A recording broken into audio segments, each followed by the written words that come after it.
It's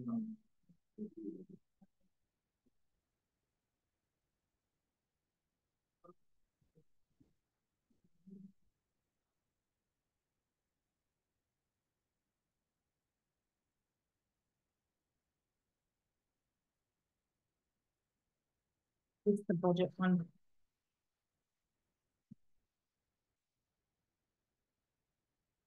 Oh, 2005. I'm really going back in time, huh? As long as you say it right. I'm gonna let you say that.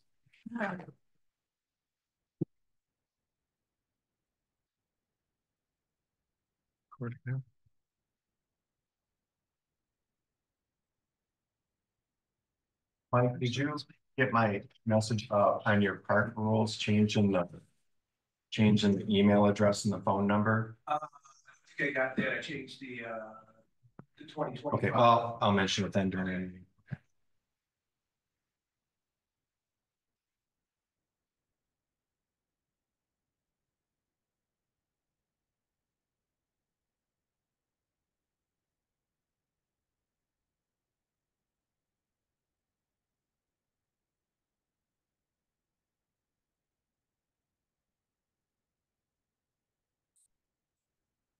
It's just the changes on all three of them. I don't think it doesn't look like all three. It looks like I have a question in ZBA, but I don't know that it needs to be pulled to. It's a clarifying question. As I understand it, CBA. Yes. We're only approving our own. Yes. We're not approving the CBA minutes. Oh, but with PRAC, we have to approve theirs. They're an advisory. Do we have to approve those? I thought They already approved I their thought own. that's what Linda said. They had to be. I just wanted to point out. Why would then? But why would they be under? It's an advisory committee. But why would they be under the consent calendar for our approval? I don't know. To be receive and file? I think that's what it is. Just receive and file. Right. Okay. Yeah. Okay, well, I'm gonna pull copies. PRAC and then. I think they're in there for you all to see. Yeah.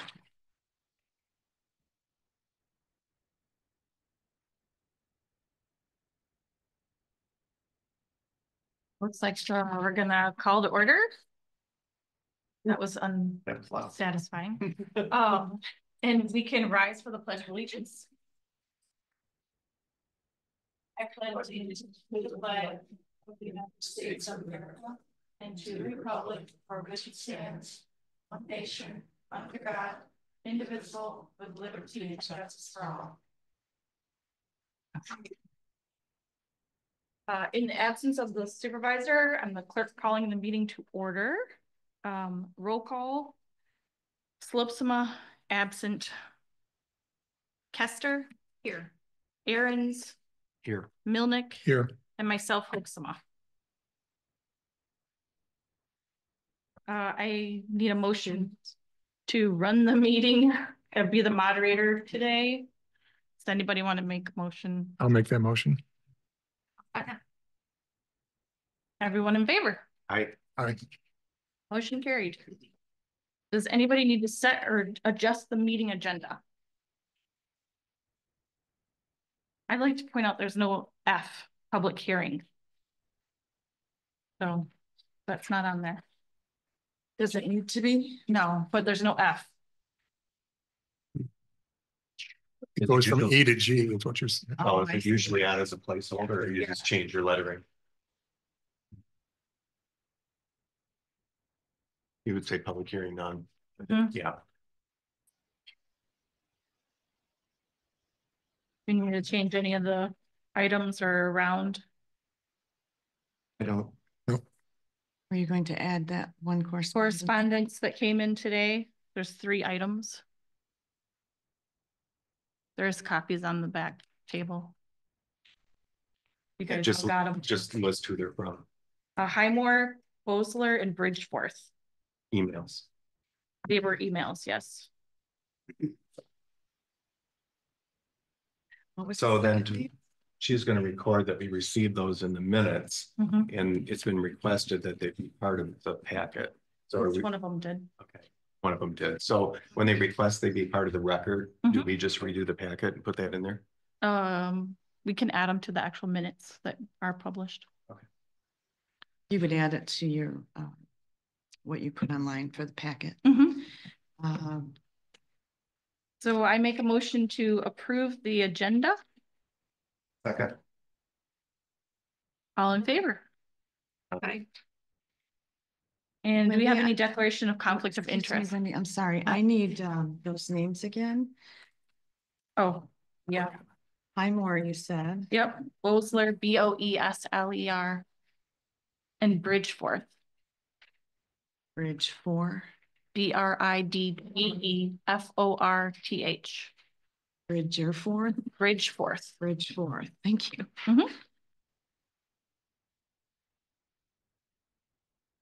Any declaration or conflict of interest? None. We're going to try to keep it going today. So we're moving on to public comment. I just wanted to direct people to come up to the lectern, state your name, address, and that you are allowed 5 minutes. And we'd also like you to sign a list that we have. So first person. Oh, she has the list ready. Yeah. Oh, you did. Okay. My name is Michelle Pescatello. My address is 11465 M72 East in Williamsburg. I have some, do you mind if I pass these out?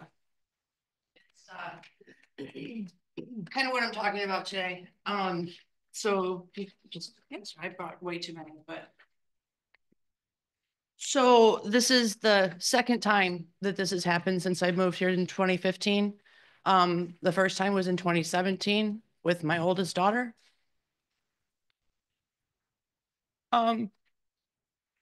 Sorry. At our bus stop in the morning, heading westbound into Grand Traverse, a bus stops on the road and picks up my daughter. In 2017, a driver ran around the bus on the right-hand shoulder of the road in between my daughter and the entrance to the bus door, where she had to jump back and get out of the way and not to get hit. This again happened January 18th of this year, but this time, instead of just the one vehicle being behind the bus, there were 5 stopped vehicles, and that vehicle decided to go around all 5 and in between my daughter and the bus door entrance.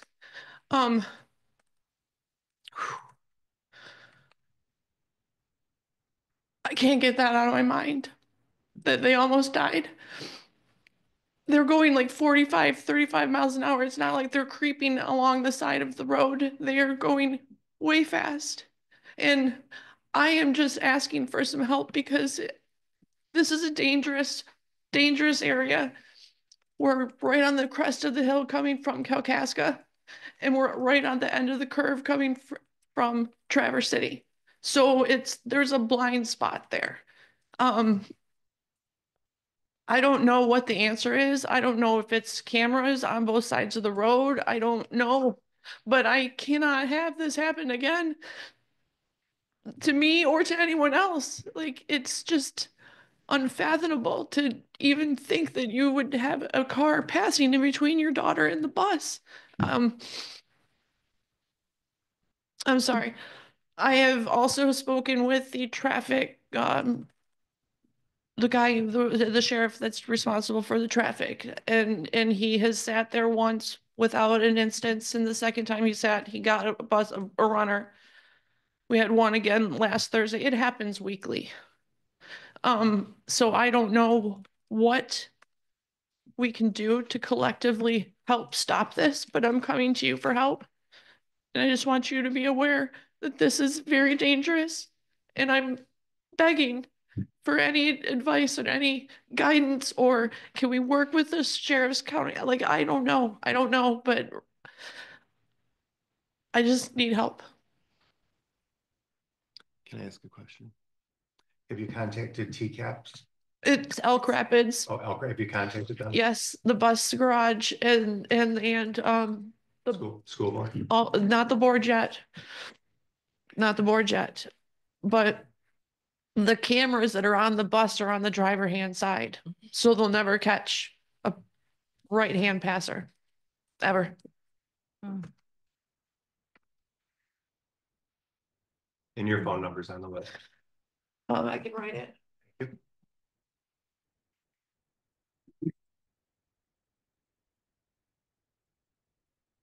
Thank you.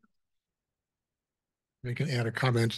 Michelle attended the planning commission meeting and explained the circumstances, and she spoke to them as well. And I set up a meeting to talk with her tomorrow afternoon to take a look more specifically at the circumstances. Kind of hard to understand exactly what happened, but we'll try to follow up.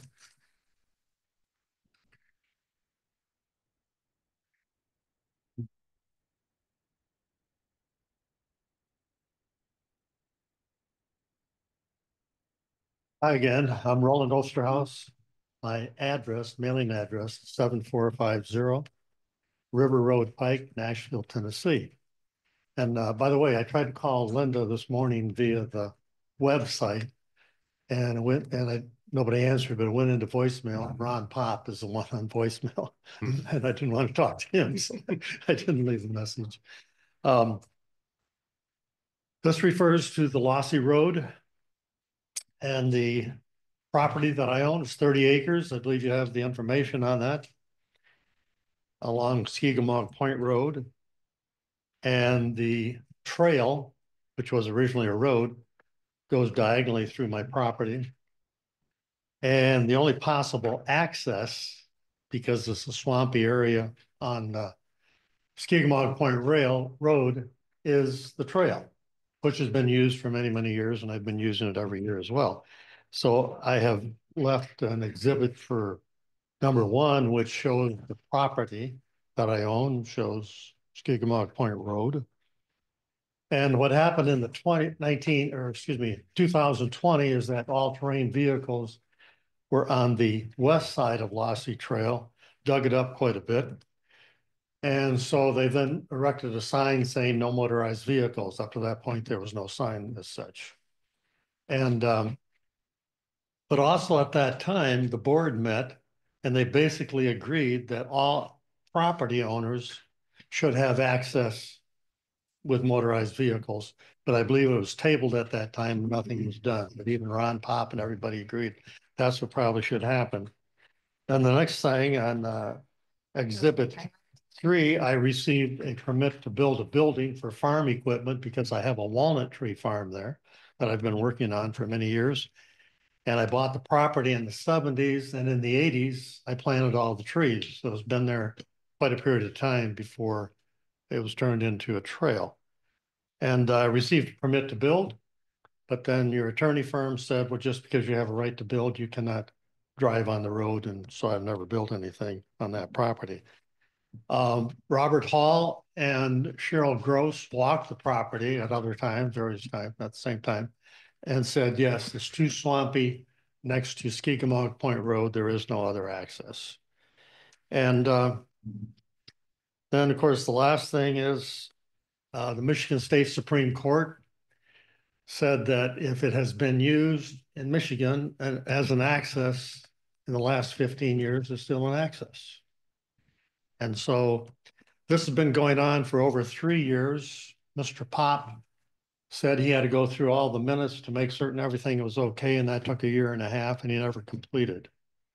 So I've attended the board meetings for a number of years, and no decision was made, and Ron Pop would not make a move on it. And so my appeal is, if the board would talk about it, discuss what to do. My feeling is putting up a sign that's saying all property owners that have access or Lossy Road is going through their property, that they can use motorized vehicles. All others are prohibited.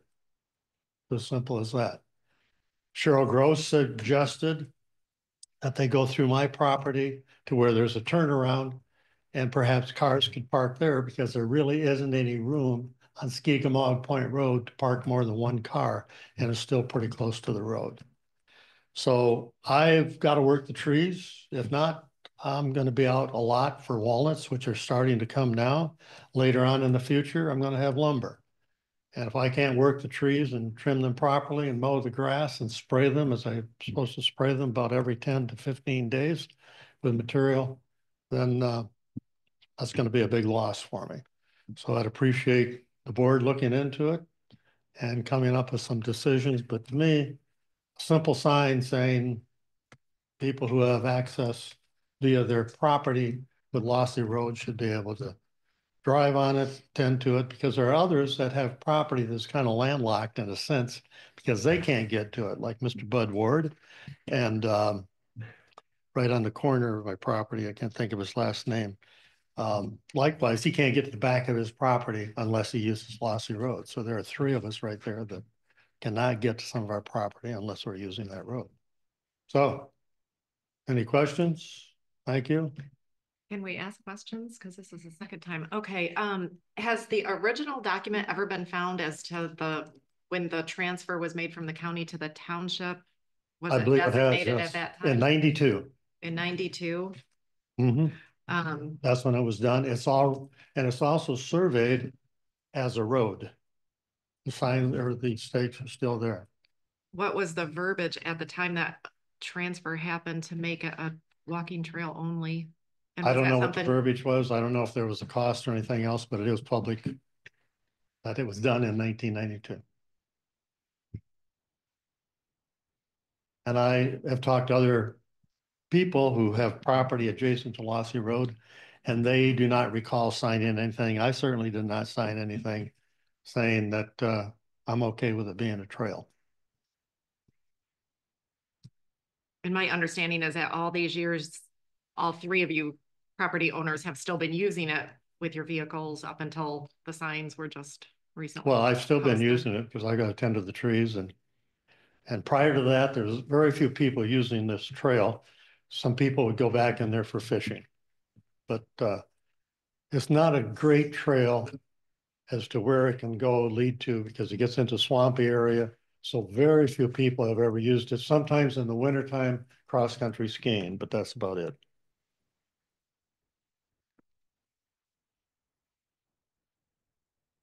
And it's the 2-track and nothing has ever been done to it to make it a genuine trail.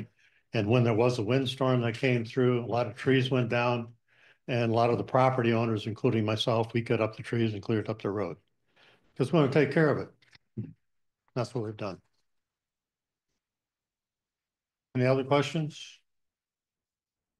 What would be the next follow-up? I mean, they've been trying to get an answer from the board for years. What is registered of deeds and if there's an easement, that kind of stuff. So we gotta look, we just have to look at. We have research. Yeah, yeah. We know it's an outstanding issue. Okay, Thank you. appreciate it. Thank you.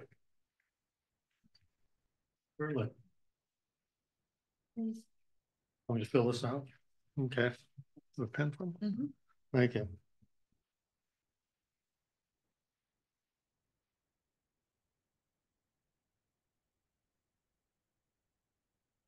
Your paper, I'll write my name down. Yeah. Just you can get little cards printed. Just have them up here. And when you come up here, you fill out the card and then they hand you the card. That's what I need. Thanks. You're welcome.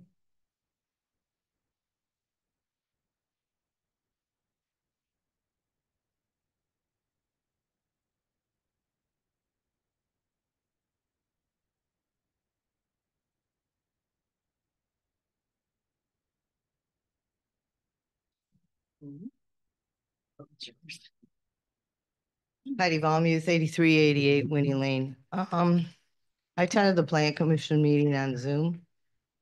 Now the private road ordinance is up on discussion on your agenda. I really, really don't want to see a subcommittee. I really don't want to see the real invented in this because for years I've been showing board members, PC members, several copies that I found. So today I decided, you know what, let's be fair. So I said, okay, let's be fair. Let's sit down and start at the beginning and see how much we can find on the private road ordinance in an hour. Where the heck did the minutes go for 2014? They're not on the website. They're not in the archives. So now the homework is going to get better because now I got to go in my own stuff and hope for some reason I printed it. I have found stuff from Google. It's pretty interesting. So I started with the traffic enforcement on private roads from House Bill number 4416 as introduced. I'm also going to add these to the minutes or leave them with you so you can read them also. I didn't go into what the status of it is. I just wanted to see what it was. Then I went to the general ordinances and noticed that we all know it's number 32. The private road ordinance was effective October 22nd, 2003. Amended number 1, effective September 6th, 2004, which is interesting because all they really added, they added to section 3.1.6 was a hammerhead turnaround, a 35-foot radius for cul-de-sacs or 60-foot hammerhead turnaround. I wish I could say that the one I found is complete, but then when you go to the definitions, hammerhead turnaround should be in the definitions, wouldn't you think? But it's not. So they amended it, but left it out of the definitions.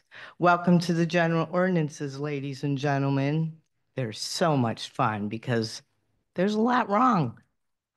I then proceeded to notice that it had been repealed. Ordinance number 56 repeals it on November 21st, 2019. Then you got to go find number 56, which unfortunately I pulled out of the packet of my information. So I have to now go find it through emails because the general ordinances, some of them are online, some of them aren't. So I will refer to next, August 12th, 2014, in the consent calendar, it states, referring to the Plan Commission minutes of 6/4/2014, Pop inquired if the PC needs the board to do something regarding the private road issues.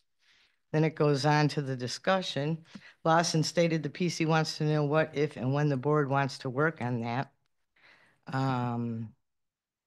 Also goes to say that that Lawson, who's the township liaison, recommends that a town hall meeting might be a good way to do it.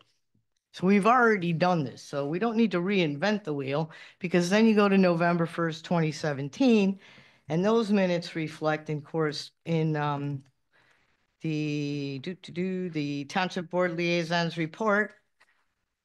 The board did discuss Amendment 72, then it goes into a comparison. They will bring it back on the 14th. The private road ordinance is in discussion with the subcommittee. See, already done. Go back to the original document and update that one. Roads for developments will probably be moved into the subdivision ordinance. Uh-oh, another clue. Got to go look at that now. So just in my hour of work here,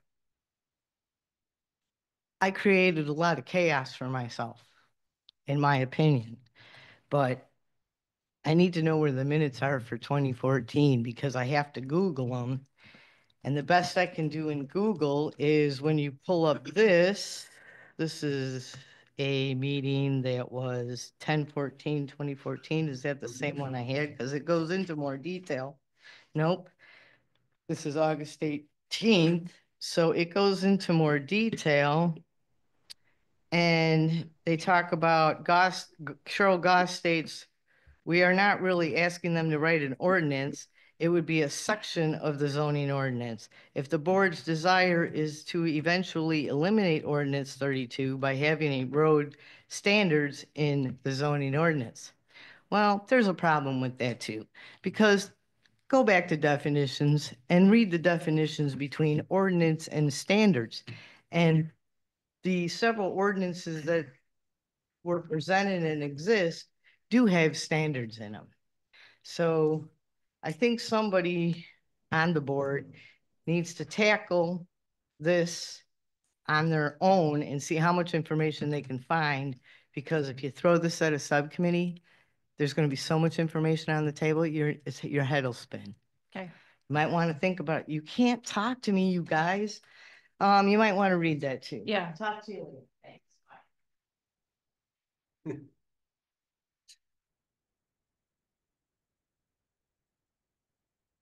Is there anybody else who'd like to make a public comment in the hall?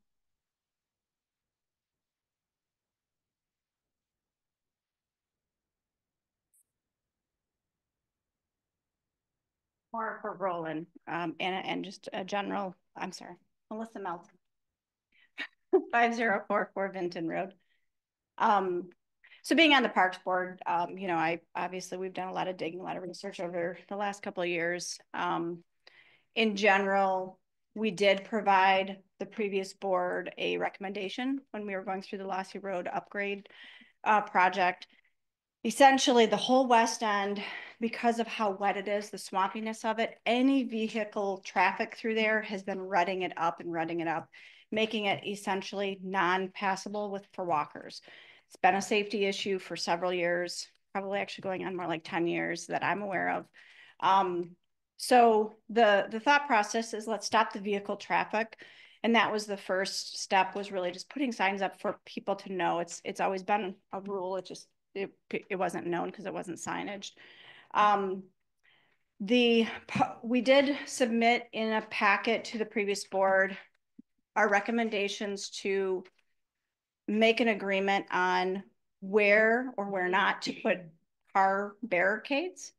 And we gave them four options essentially, and the decision was basically not to make a decision. So that's unfortunate because it's still an open issue. But essentially one of the options was to put a blockade on the exterior, the most closest to the roadside, which would be only accessible to potentially private landowners in the area, and of course, fire rescue people. So that was one option. Another option was to barricade it further in where it really truly is.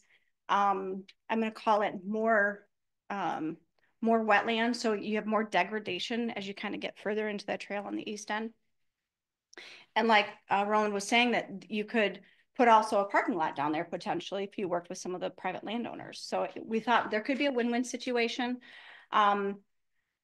Obviously, if there's going to be an open access to private landowners, you probably want to evaluate from a legality standpoint. You know, do you want to have you know, contracts written up as to what the usage potential is? Are they going to help maintain it? You know, if they rut it up or something happens, you know, is there going to be an agreement that's mutually beneficial to the public as well as to the private? So anyway, that's just food for thought, just so everybody's kind of on the same page as to what I know of that.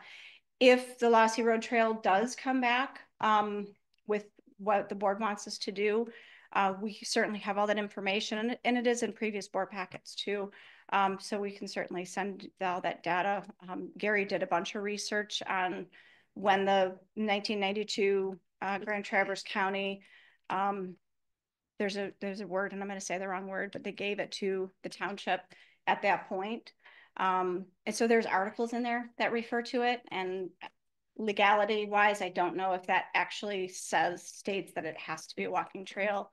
That was something that we tried to push back on the board to get a better definition on. It just was never really truly resolved. So anyway, my 2 cents. Thanks. Mm-hmm.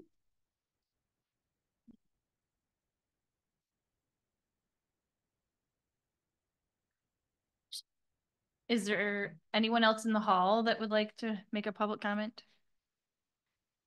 Is there anyone on Zoom? Yep. Yeah, Mr. McElwee. Go ahead and unmute yourself, Tom. Oh.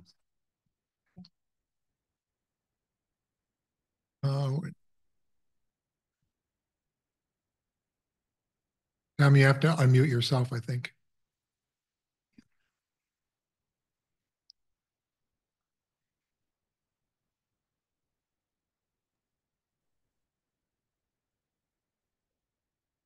Good. Okay. I'm Tom McElway. I live on Lakeside Trail. My comments will be much more lighthearted and brief. I was just reading the agenda. Tom, we're not hearing you. Oh. Well. Try Linda and see if it's working. If she's gonna talk. How's that?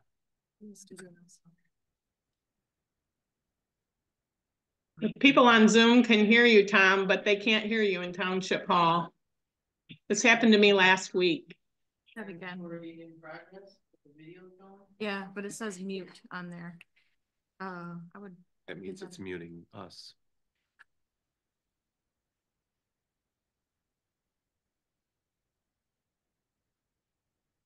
Doesn't have a little red box though. Click on the bottom on where it goes over. Looks a little different than it did before. Okay, so the audio is not.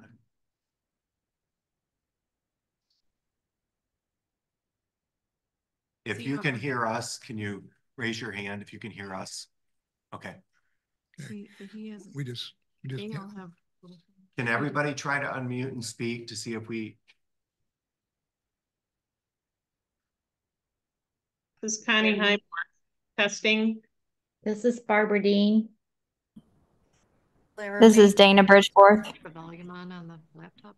Felicia Schulte. He's unmuted. He's unmuted. Yeah, I don't know. Zoom anybody else though.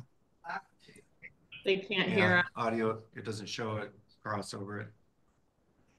Can you hear Mike Garrett? Yes. Can you hear Tom McElway? We can hear each other on Zoom. They can't hear us. This happened in the PC meeting last week also.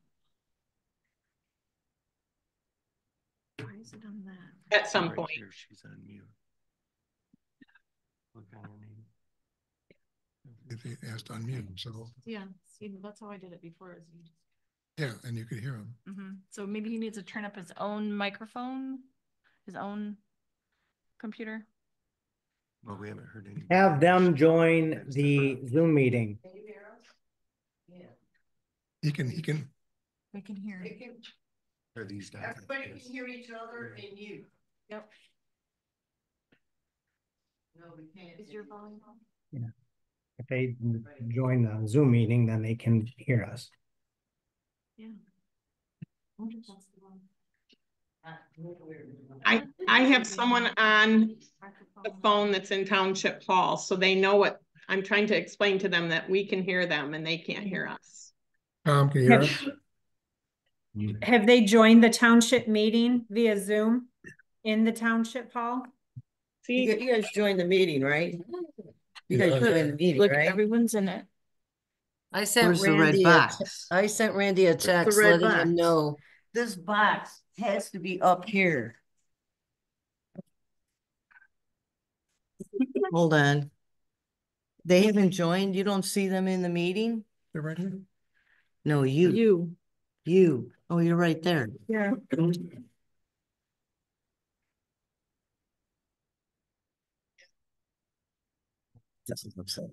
the person who's marked as Scott, is there something that you should be doing? Should we move on and come back? What was that? I'm sorry, can you say that about Scott? Call. Somebody in the hall, Scott. Can you hear me on the speaker, Heidi? But people can on hear you on people my on phone. Zoom can hear. Yeah, we like We just can't hear Tom. Everybody else was hearing Tom, but we're not. They haven't done something in order to hear us. That's all. I don't know what they're doing, Heidi. Which one is it supposed to be on? Because we took it off of that. You took it off of this? Yeah, just.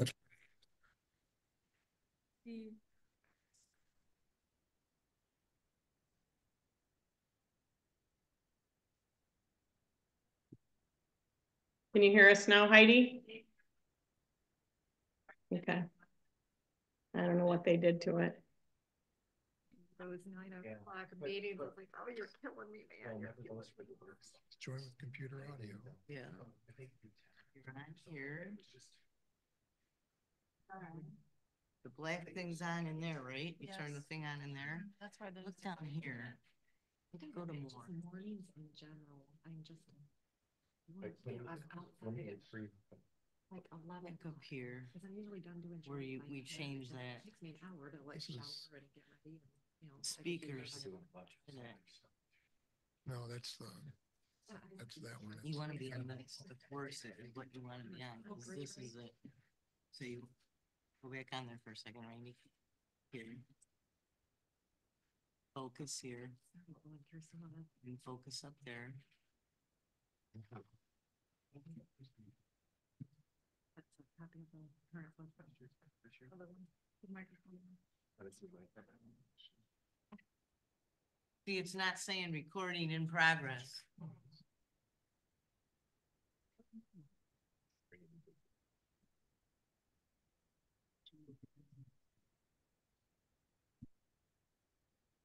I don't know. Would it be okay if they call your number? Yeah. And then put it near the microphone and we can hear what they say on the phone? Just as a work, for a workaround. The other could do that, or? You could do it up at the podium if you want to volunteer for that. Did you hear what we're doing? You're tripping. Tripping. Okay, I'm going up. You want to go first then? As a, You want to go first? Sure. Mike's all yours. So you gotta. we'll get back to you.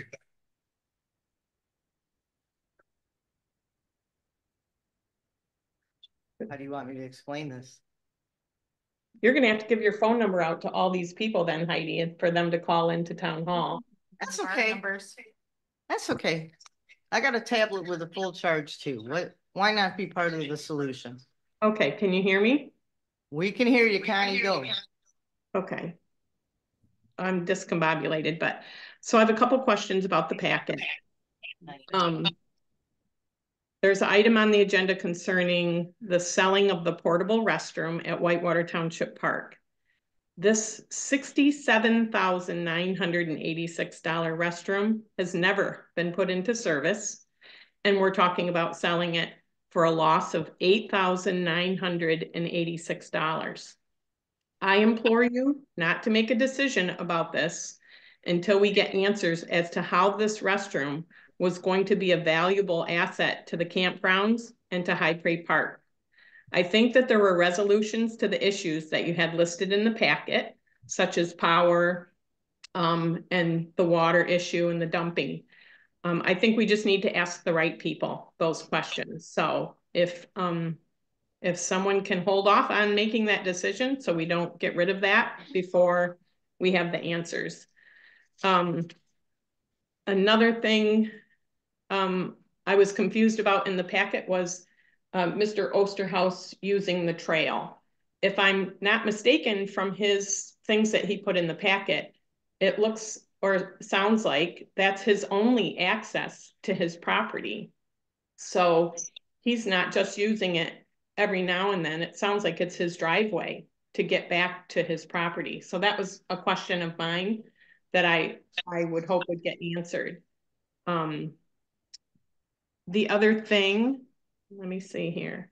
Oh, I have a small concern as to whether the meeting you're holding tonight is a legal meeting. I know that the meetings are scheduled, annually scheduled, and that if you change a meeting off of the regular schedule, like it's printed outside the door, it shows the meeting would have been tomorrow. So I think this meeting was supposed to be called something else, not a regular meeting. So I hope that this is all legit and you guys are all cool with what you've done. I think it should have just been called a special meeting because you changed it. Yeah, that's it. Thanks for your time. Heidi, are you going to give your phone number out to the rest of these people who have public comment now? Sure. Well, Who would like to go next?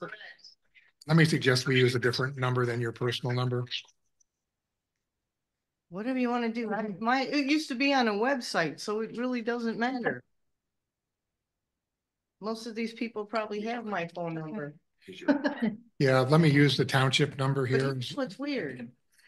She came Oh. through the phone, but she also came through up here. Did you hear this? Because there's not. Yeah, but it's on and off. You heard it? Okay. Whatever you want to do, Randy, give them the number. I'll stand here and hold the phone. I got nothing else to do. Okay, let me give you my township number. It's 231-534-2420. Because you could hold the phone to your mic. Right.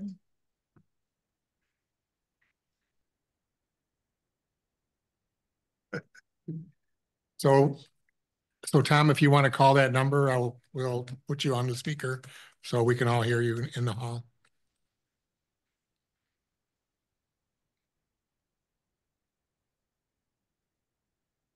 Hey, Tom? Yes.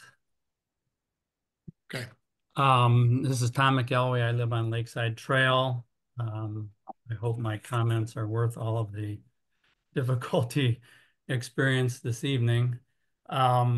I was just able to look at the agenda this morning, and a minor point, I noticed that the tennis courts are due to be resurfaced. Pickleball now is much more popular than tennis. I'm wondering if in the process, 2 tennis courts could be turned into 4 pickleball courts, or at least consider 2 pickleball courts and 1 tennis court. I don't have Melissa Melton's phone number. I was going to try to reach her. I suspect some of this has already been discussed at the PrAC, but I will get Melissa's phone number tomorrow, I hope, from the Township Hall and be in touch with her. But I wanted the board to know my concerns. Thank you. Thank you, Tom. What is his name, please? Tom McElwee. McElwee. Is that first E capped or small? Pardon me? MC capital E? Yes. Yes. Yeah. Thank you. Thank you, Tom. You're welcome. Okay. So I see some other hands on here. Scott Bovee.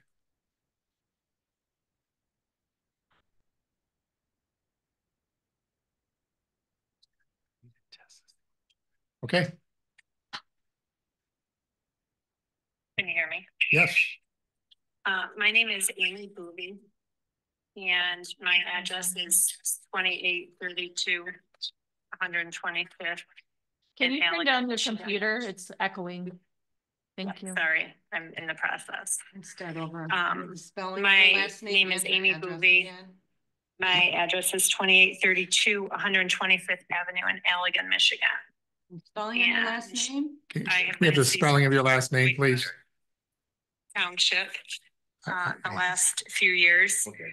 And I would like to start by saying thank you to the new board for their service to the township. I did have a few concerns after reviewing the agenda for the meeting tonight. One was the portable restroom that was brought up, even though my tax dollars may not go into your system. The amount of money that was spent on that and then for it not to be used and potentially lost, I think is something the township should look into further as a better use of their resources. My next comment would be about the seasonals and the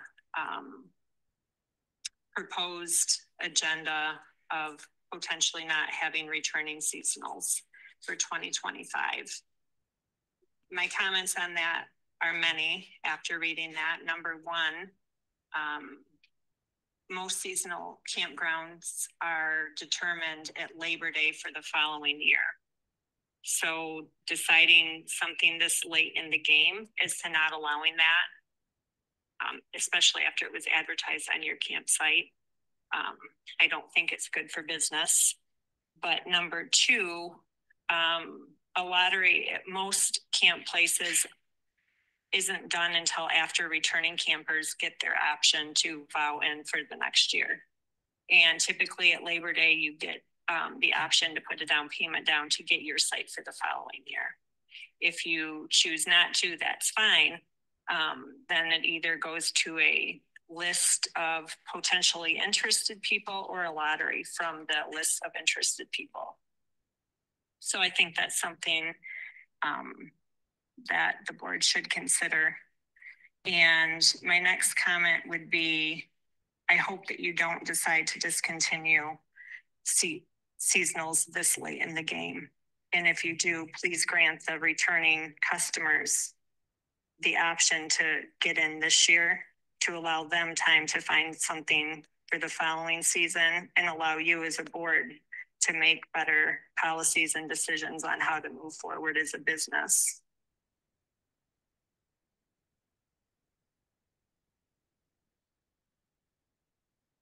Okay. You can give her spelling of her last name. My other comment on that would be transient campers tend to make more work for the campground than seasonals. Seasonals pretty much keep up their own sites, and they also watch over the park after staff leaves at night. They're a watchful eye to the organization. Okay, thank you. Your last name is spelled B-O-E-V-E. Correct.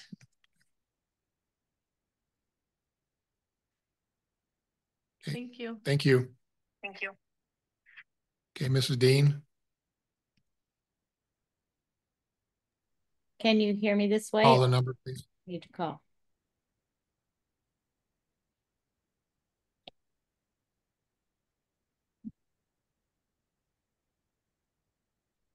Can you hear me now?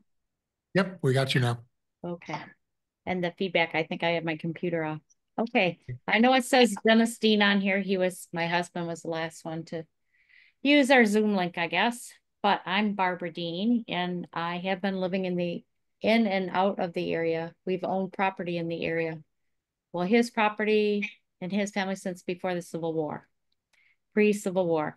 And we've been married since 1977. So I would say that we've been coming to the area and have had a place to stay since 1975. So I have some history in that area. We are cherry farmers and we own Lakeland Hemp, and our farm sits both on Elk Lake Road and our houses on Carnes Road. So leading up to that is when Grandma and Grandpa Dean died, we inherited 2 houses on the farm. I already was living in one, not possible to live in 3 houses. The neighbors, they were at that time full-time rented, long-term. The houses were trashed. It looked like Little Appalachia, as one neighbor called it.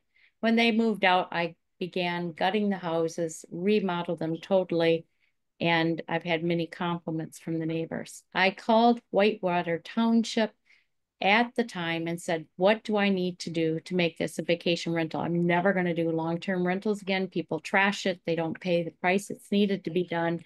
I'm only going to rent when I'm here so I can watch the property. Nothing, you don't need to do anything, Barb. I said, there's no fees or permits, nothing. So I said, okay. And so I went about running the business. I was shocked last year when I was told, no, you're not doing this. You cannot do this. It is not allowed. So I guess I want to know, I guess I should have read through the history of stuff. I called for information. I thought that was good enough. But in the meantime, then I went to my attorney and he said, you don't need to shut down your businesses yet. Their stuff isn't in order. So then I called Ron and I said, oh, okay, where's the committee? Let's talk about this, because I do understand the problems that come with it. And I've heard the stories and I've lived in other places. That's why I only rent when I'm there, because I'm going to come down and take care of any issues, which I've never had one issue in the years I've been in operation, because they're on my property. I say I live right there. So anyway, I don't understand what's going on. I know the state's looking at short-term rentals. I know that I'm supposed to, I guess, not have short-term rentals unless it's connected to my farm, which it is. And anyway, I think that we need to form a discussion, not trying to kill businesses, but to come up with a conclusion that prevents people from making noise. Larry Lake's one of my neighbors. One of his places rents those people were really loud at night to their mistake. We tell people 10 o'clock at night, you're going to be quiet. This was July 4th weekend. So, midnight, okay, we'll allow it, but not 1 a.m. But the farmer husbands, Larry and my husband, had to get up and spray at 2 a.m. because that's when the winds are calm. And unfortunate for them, Larry heard them and they were kicked out the next morning. So people are just not going to get away with it because they rent from us on our property. So I do understand that you need somebody managing and that's going to take action, but I don't know how to become involved. Deb called me today. I called my husband. I'm in California. My daughter's house burnt to the ground in the Palisades fire. So we flew out here to be a help. And she said, you may want to join this. I don't even know. I didn't have time to read the agenda. I don't know if there's a committee, if there's something already decided. I'm volunteering to work on a committee. I'm more work in the collaboration model. I led negotiations in Alaska where I was principals and districts, but we don't negotiate in adversarial. We do collaboration. And so I'm just wanting to know how to be involved and get input from all sides and not just axe businesses, but try to make it possible for residents and people like me who can't live in all the houses on the property. I'm not going to sell it. It's been in the family since before the Civil War. It's not going to change now, So I want to make use of the land too. So that my son who can take over, you all know Cherry Farms is not viable anymore. They are not viable on their own. So you have to diversify and find other ways to make incomes to pay the money that it takes to run these. Thank you. All right, thank you. I don't see any other hands on Zoom. This is Mike on Moving on. the phone. Can you hear me? Reports. County Board of Commissioners. Looks like Daryl is not here. Fire report, Chief Morgan. Fire Chief Josh Morgan. So as you can see in your packet, I'm going to keep this one short since I have something in new business. We ran 17 calls in January, so it was an 88% increase from last January. Most of that could be contributed to weather. We had a lot of slide-offs, a lot of car accidents this year, which kind of doubled up into our training, which we focused on vehicle extrication this month. So kind of was a phone number and say that the phone a good thing that was what our training was. As you can see, our average turnout time is 2 minutes and 22 seconds, just so you guys are aware. Where turnout time is how long it takes from the moment dispatch gets a call until we are acknowledging the call and en route. Response time, our average was 7 months. We'll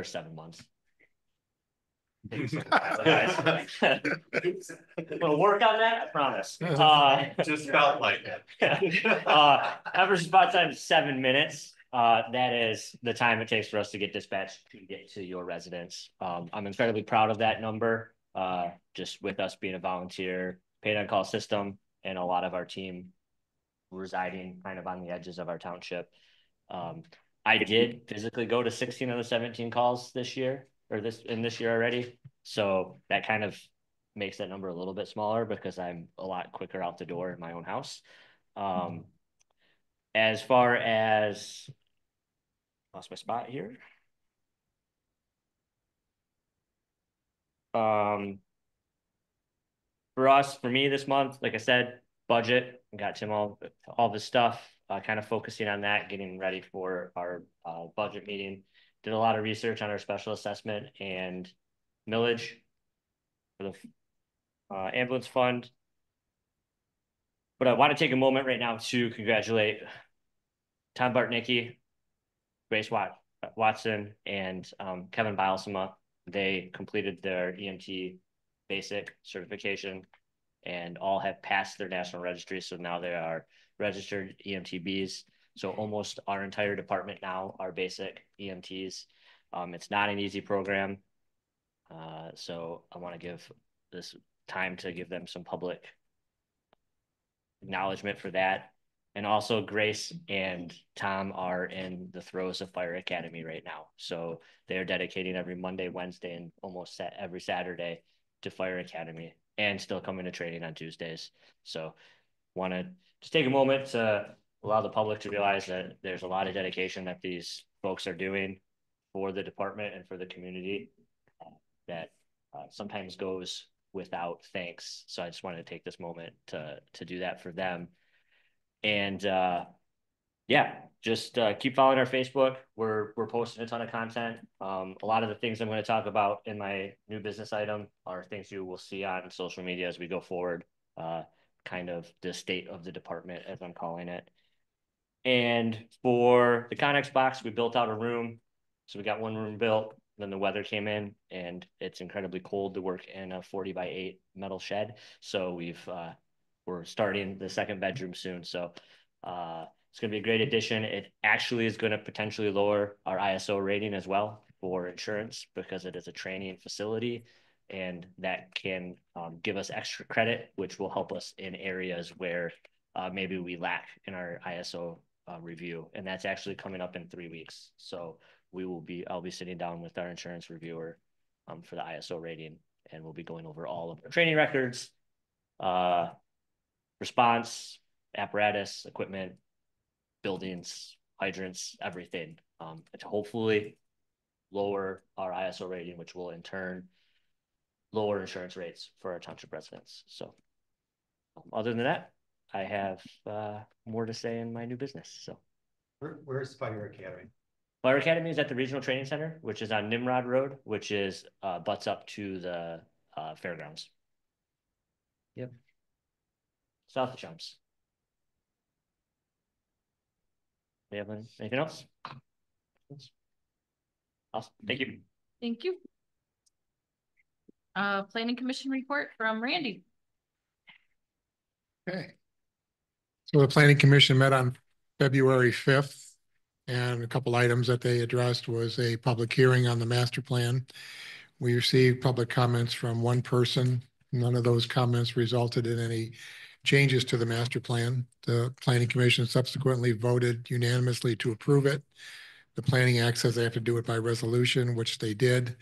And that process, that approval review process could be at an end depending on what the township board wants to do with a later item on the agenda. They also discussed the request for qualifications for planning services. We need to change probably the issue date and the response date. We can get that out sooner. I think it says March now. We could, if it's acceptable to the township board, we could move forward quicker on that and have that turned around faster. They spent some time working on the budget, talking about the expected number of meetings, in addition to meetings of the Planning Commission, possible training. There was a lot of moving parts in that, and I believe new numbers have been generated. We have a new vacancy on the Planning Commission. Al Keaton decided to step down. He's been on, I think, for quite a few years. He'll stay until we have a replacement, however, so that's likely a month or two more before that happens. So we have actually two vacancies on the Planning Commission between him and Mike Jacobson. Mike is also going to stick around for till a replacement found. So we're happy that they'll do that for us. There's a couple other items that were on the agenda and discussed that was talked about that are also on the town board's agenda. One is the short-term rentals study committee. And the second has to do with a private road ordinance. That does not involve a committee. That is simply giving the town board, asking the Planning Commission to work on a private road ordinance. And I know there has been a lot of material generated in the past between what was approved, edited, not approved, back and forth for some time. So those two items were discussed at the Planning Commission. Then also, finally, there's an annual report that was prepared. It'll be on its way to the town board. It didn't make it for this packet. The Planning Commission is required to have an annual report provided to the township board to recap what it's done and what it's going to do and development activity. So that's it. Zoning report from Deb Graber. Hi there. I'll try to keep this brief so we can keep you guys back on track. There's also a Planning Commission hearing coming up at the March 5th meeting. The vet clinic down the street here to the east on M72 is wanting to put an event space at the back of their vet clinic. So there will be a public hearing on that on March 5th at 7 p.m. Planning Commission meeting Wednesday. My zoning report's in the package. Things are starting to pick up. I think I did 5 permits in the month of January. I've got 2 pending land divisions. I saw Dawn Coons popped in here for a little while tonight. She said she was going to be heading for vacation on Wednesday. So we've got one that's on the treasurer's desk for signing, and then we can get that one approved and onward. And then one other that's going to probably pen for a little while till we hear back from the County Road Commission. I'm getting a lot of calls on properties that are up for sale that, you know, are they allowed to short-term rent? And I'm getting a lot of calls on people scheduling time because they're getting ready to start building. I have one property that contacted me about doing another commercial campground on a 40-acre parcel in the recreation area too. Any questions about my report? Where was the campground?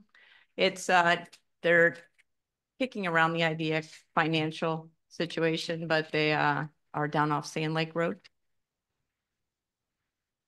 So Can you update us on this, like the ZBA meeting too? Please. Yes, we had a ZBA meeting at the end of January. There was a structure that was glued and bracketed to a slab of cement. They constructed it in the setback, in the rear setback and in the side yard setback without any permits from the county or from the township. And they requested a variance of 24 feet in the rear setback and 9 or 10 feet on the north side setback, and it was denied.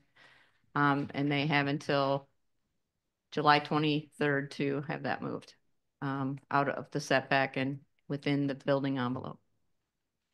And ZBA did, I believe, approve their budget, and I think we put together an annual report as well. I mean, I kind of put it in my report too for the zoning administrator, because I think we had 3 ZBA appeals last year. So, and we've had 1 for 2025. So, yeah. So the next ZBA meeting will be if we get an appeal. And just so you know, I do try to bring properties into compliance, and I try to work with anybody that's coming in to avoid having to go to the zoning board of appeals, if at all possible, to find any other way that we could maneuver where they're going to put it rather than putting something in the setback. So if they actually come in and do the permitting process properly, this can all be avoided. But I do have a few properties in the community right now that have additions and setbacks that are problems. So, but I'll get to those in my next new business. Thanks. So just a question, you mentioned ZBA, so. Yeah. I was gonna bring it up when we talk about their minutes, but I think it more applies here. So they also approved changes to their bylaws. And a question is, doesn't this board have to approve their bylaws changes? No, that will be. I know they're autonomous to a degree, but I didn't know what. In the past, there was an adoption date at the bottom of a former set of bylaws, but that's, I really don't know. That would be. I don't think. I would look at the what the ZBA bylaws state and see if it states in there that the board needs to approve it, and see if there's any resolutions or general ordinances that the boards have written that I really don't know. Yeah, I didn't know. No, the planning commission approves its own bylaws. Thanks. Mike Dwyer, Parks report.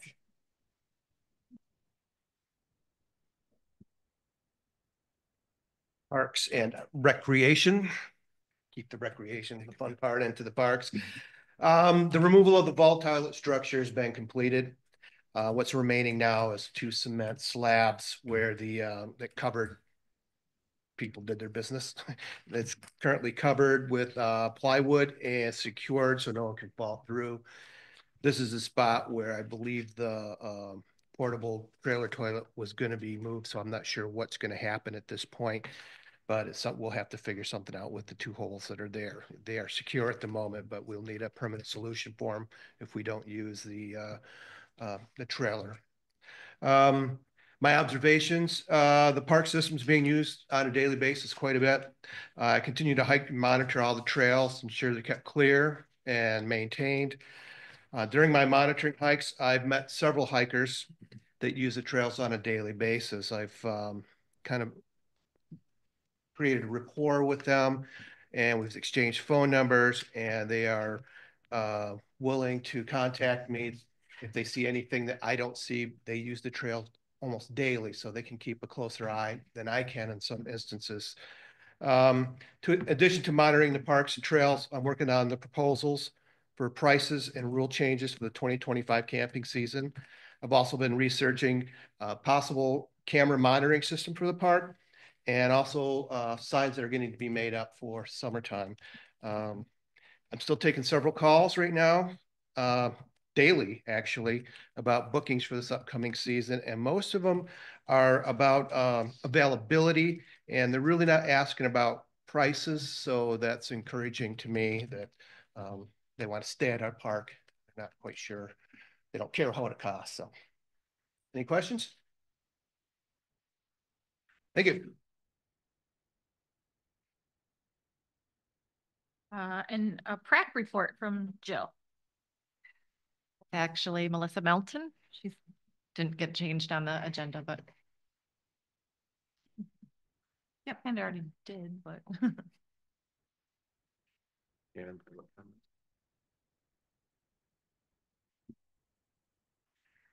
I didn't really prepare anything formal, but basically at our last meeting, we went through projects, budgets, what we feel are most important, based on, you know, we have every 5 years, we have to go through the process of the 5-year rec plan. And the purpose of that, one of the purposes is we get public opinions on what's important to the public. And we utilize that then to list out what importance level each project gets. So that's one of the reasons we do it. The other big reason is we have to have a 5-year rec plan in order to go to the Michigan DNR for their any funds from them for grants. So yeah, so this year we're kind of in that turnover time. We've actually got to do a new 5-year rec plan coming due April 2026. So that's one of the planning budgeting items that we have on our request. And essentially we put together, you know, kind of our individual survey of what we thought, you know, for this year, what do we want to tackle? And we did supply that. I don't remember if Linda put that in the pack. No. Okay. But the whole point is we want to get board input. I mean, we want to know what we're working on is of value to the board. We're an advisory committee. We're here to serve how the board wants us to serve.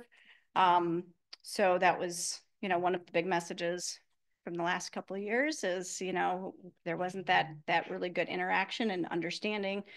So I'd like to really understand what this board is wanting us to work on. As an example, the bathroom facilities at the Whitewater Township boat launch.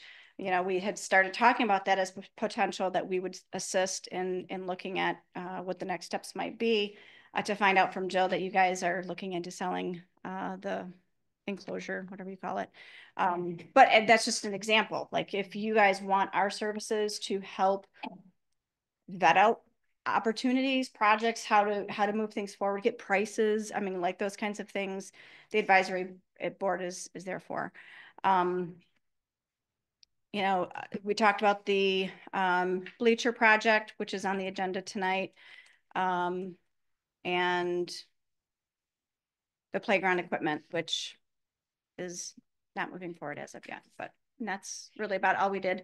The bylaws, we postponed until next meeting, as well as, no, we did the resolution for our dates. But so we moved the bylaws, and also each January, we are supposed to reappoint who the chairperson is, who the vice chair is, and secretary.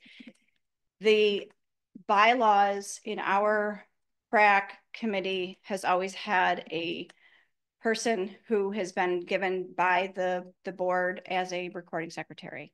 That was taken away just a few months prior to your board coming in.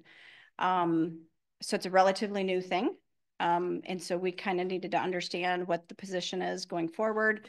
Are we going to get a recording secretary? If we're not, we need to change our bylaws. And the other aspect is I had Fran Butler retired. She's said she's old enough. She's willing to hand that torch over to a younger crowd. So hopefully, I know Linda said she had some people interested. So we're hopeful that we get some new blood. We have one, so we officially have one opening with Fran retiring, and we still have one alternate position open technically. So we still have both of those. Any questions? I have a question. Yeah. So Linda sent out an email to you and to Mike and us, I think, about East Bay is looking for partnership townships in services for playgrounds, kind of go involved together for better pricing. Mm-hmm. And it didn't sound to me like it was going to cost anything to have the guy come out and be shown the areas that we would be talking about, which would be two of them for us, right? But is that something that you're working with Mike on maybe doing, putting our name in the hat to have that priced out? Yeah, I saw the email. That's as far as I got with the email. I haven't replied. I haven't forwarded it. Mike and I haven't had any discussions about it. And maybe that's something that we can discuss in the budgeting meeting. When we meet tomorrow, I think I think it's worthwhile to get our name. I didn't know what the cost was. Actually, I didn't realize it was free. Well, we're going to be part of the bulk pricing, but if we pull, I think it's, if we're part of it, then it's this. If we're not, it's this kind of a thing. Oh, okay. But, you know, so yeah. Yeah. I mean, it's certainly worth investigating. Beth at East Bay and find out. Okay. Yeah. Yeah. Surfacing is a big deal. Big money. Okay. Any other questions? Okay. Thank you. All right. So we actually have someone on Zoom that was trying desperately to get public comment, and we're going to let them speak now. Okay, Mike, do you want to call in to the number, please?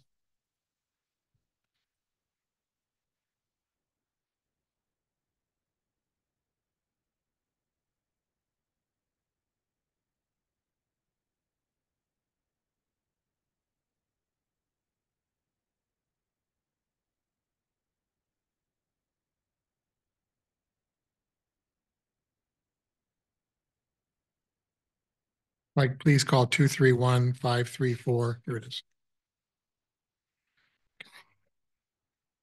Hello? I think we can. Just a moment, please. Okay, Mike, are you there? Yes, I am. Okay. You have the floor, sir. All right. Thank you so much. Basically, I'm not real eloquent at or used to talking in front of a crowd, but I thought I would definitely like to advocate for seasonal campsites. I have run businesses quite a bit, and I read Mike's write-up, and virtually none of it makes sense from a business standpoint. I really don't understand why there would be the elimination of a seasonal that has 100% occupancy in favor of nightly campsite rentals that often go unrented during the middle of the week. Just doesn't make sense. Nightly rentals would require much more upkeep of the actual campsites themselves because of the turnover and signing people in, signing people out. The short-term rentals don't take care of the park as well as the seasonal rentals do. And I think, as Amy's already said, most of the seasonals are rented out by Labor Day of the previous year. So basically, the seasonal rentals that here don't really have any alternatives to go to. I mean, it would shoot our whole summer, and I'm hoping that that you would grandfather, last year's seasonals into 2025. So that would give us a chance to find something for 2026. I did send an email to Linda, and I think she was going to send it out to the board as well as Mike. And I'm hoping you can take a look at that. And really, that's about it. I just really hope to, we love the park and would love to be there again this year. What's the caller's last name, please? Garrett, and that's Gerrits. Thank you. Okay, thank you. Thank you. All right, moving on to the consent calendar. Does anybody want to pull anything out, talk about it? I'd like Questions? I'd like to pull the township board meeting minutes. I'll second that. Date. 1/14/25. You. And the PrAC minutes, well, like, I don't know, I guess I can't pull those, can I? And, But there's an error, but do I just talk about the error? Okay.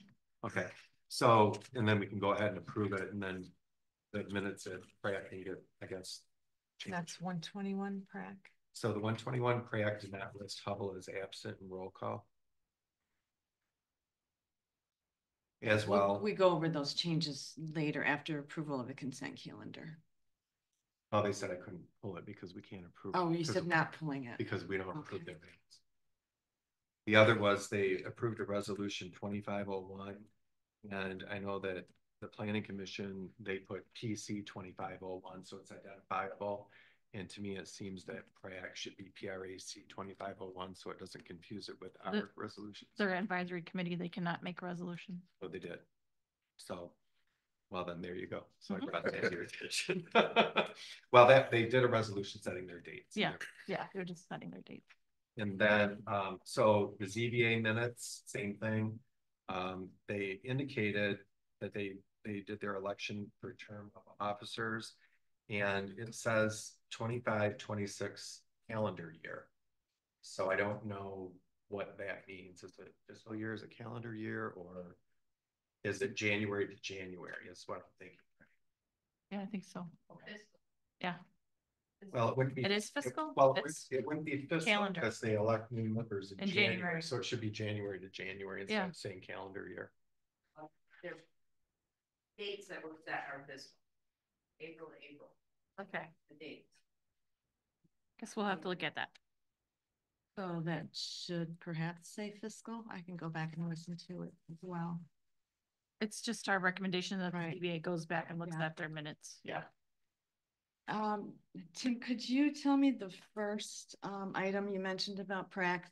Somebody was called there but absent. That was Hubble, Hubbel.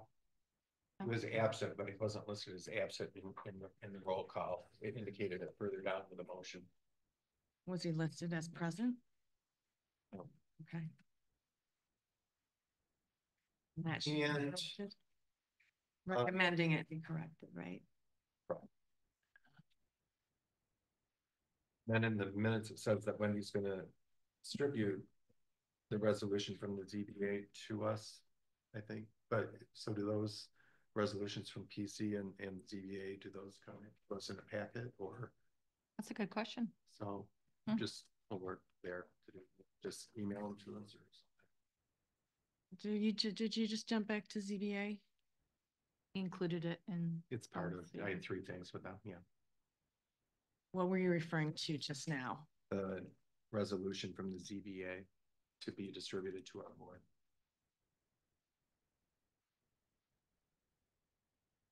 And the last thing is planning commissioners. In the planning commission minutes, it indicated that they had election of officers. I noticed the chair, the vice chair, and the secretary, that those individuals recused themselves from voting for themselves. I've never seen that happen before. In my experience, I think that they can vote for themselves. They get nominated, they accept their nomination, they're allowed to vote for themselves. That was just an observation.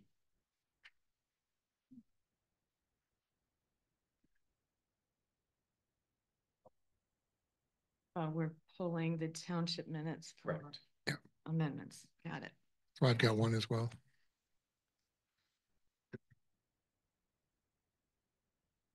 Thanks. Sorry, I read everything. Oh, good. I was just trying to follow along.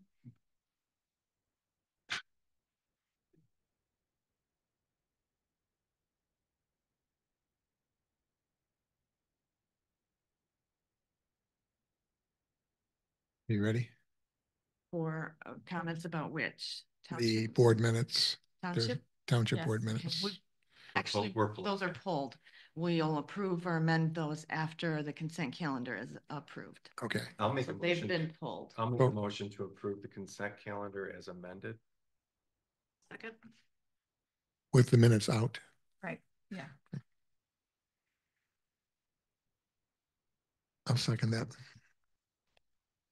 Jill beat you to it. Oh, sorry. All in favor? Aye.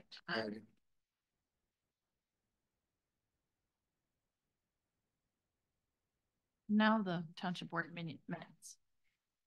Go ahead first. Okay, page 3. Under board action, it listed the approval of amendment number 87, which is the zoning clarification work. It says about midway down, page 13-13. This is a minor change, but this is quoting what would actually be in the ordinance, so it's important to have it correct.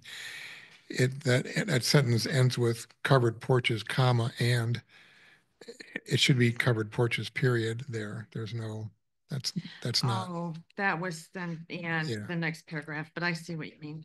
Yeah. Delete the comma and the and, right? I just Yeah, hear you. you can take out and as well, just put Yep. into that. Okay. Because that needs to be verbatim in the new ordinance. So, yeah, that's good. That's it. And my change was in the minutes you had under the budget. What page? Under the budget memo portion. It said a copy of the proposed 25-26 Whitewater Township budget was in the meeting packet for board review. I need to find it first. Yeah. Tim, please. This kind of the end. Okay. What did it say? I'm looking for it too. A copy of it was the budget. Was it your Yes, portion? my item for budget. Okay, that's on page 9, middle of the page. So if you see in the minutes you have a copy of the proposed budget is in the packet.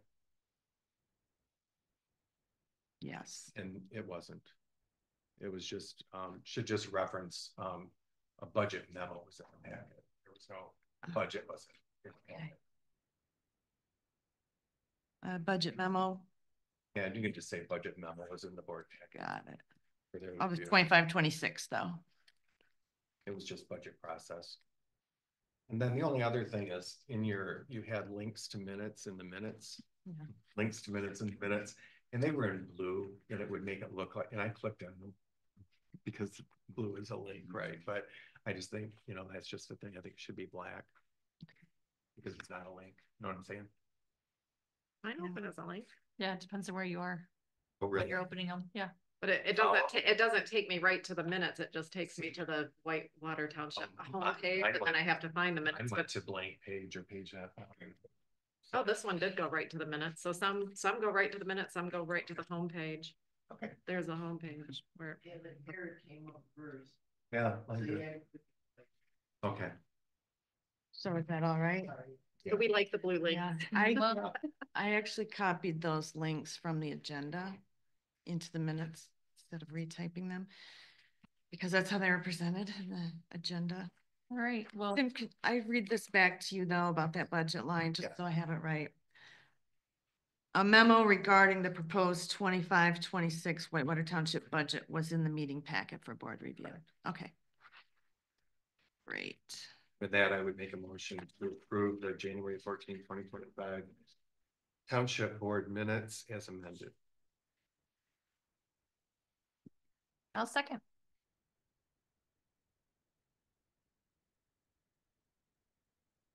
Everyone in favor? Aye.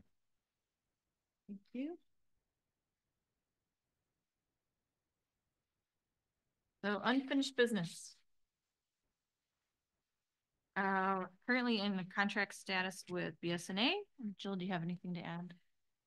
I just saw emails today, it looked like, that you guys are signed. Is it signed? It's not signed yet? No, that was just to add the receipts. Okay, cash so receipts, yeah, there really isn't any update then. We're still waiting for the final document from BSNA after our attorney made some recommendations for some adjustments to the contract. So as soon as we get that back from BSNA, it'll be signed and a done deal. We're looking forward to it. The next item is treasurer clerk workflow. I don't know what you want to say about it, that we had somebody here. Yeah, I guess we can just talk about the trainer that we had from MTA. She was a clerk for 6 years and then became a trainer for MTA. After a number of years doing that, she was asked to be a trainer for the treasurers.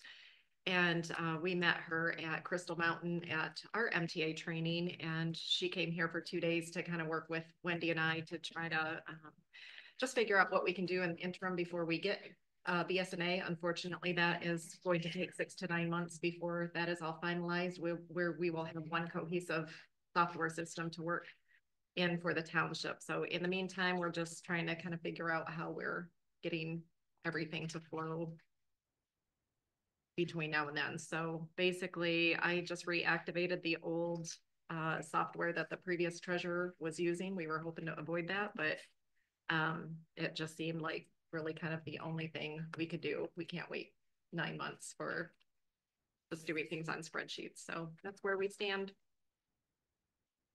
Agreed. Tim, for the 2025-26 budget.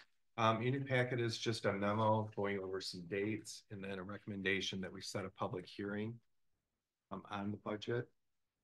And assuming that this is probably going to be the last meeting that we have this month, probably. So the budget is prepared, at least the bones of it. And what I did this year, because we're all new, is typically you would have just one year of history, audited history, and I included 2 for every line item, so that would give us kind of an idea of, in case there was an anomaly in one year, that we could see what the pattern might be. And I took the current budget and the amended budget and the year to date through November, and then projected through the end of March. And then from that, put in some percentages for cost of living increases and so forth, and put together basically from contracts that we already have plus inflation percentages recommended. And I've met with, done a couple departments already with the department heads. Tomorrow we're going to have a meeting to go over parks and recreation, which is going to become Parks and Recreation Fund. Recreation Fund standalone will go away, as was determined by the auditors last year. As well, the road fund was a separate fund last year, and the road repair fund was a separate fund. Those are both going to be combined into the general fund as a department.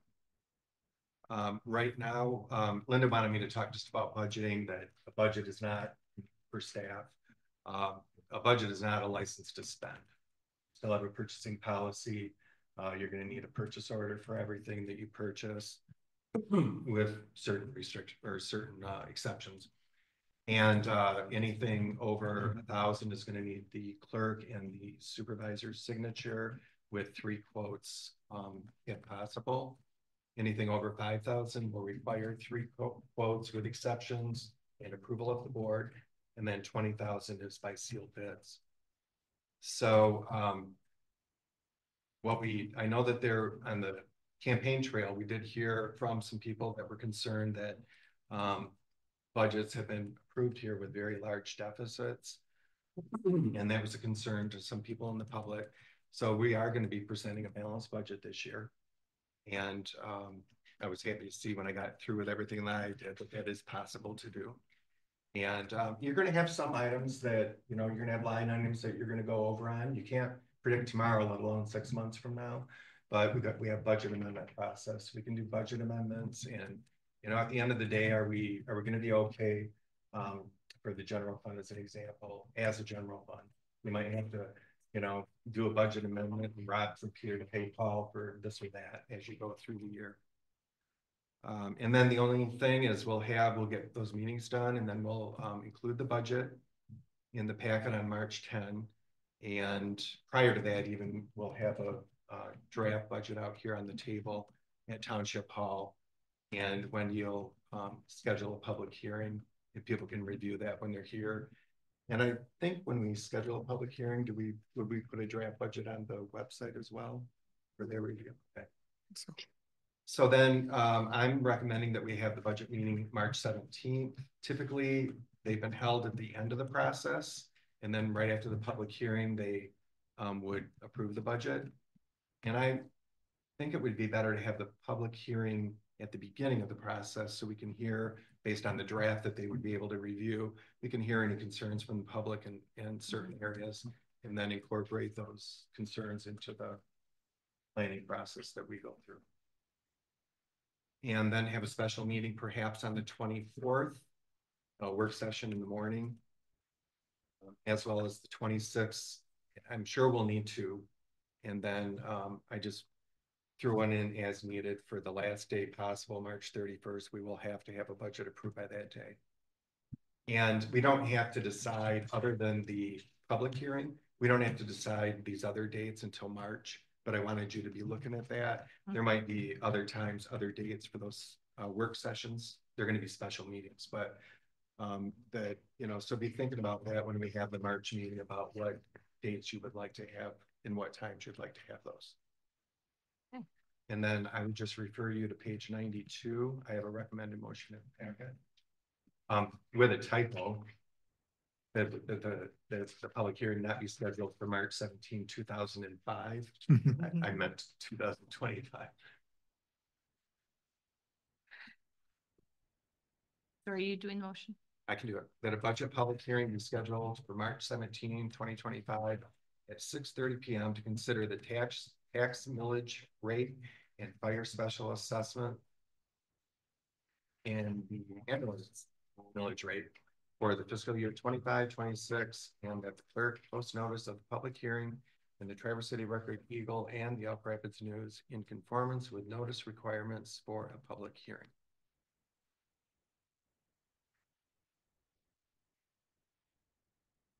Did that all sound right?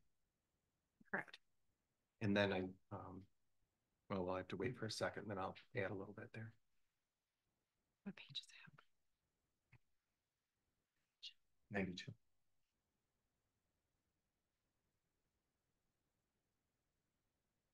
I'll second that motion. And the only other thing,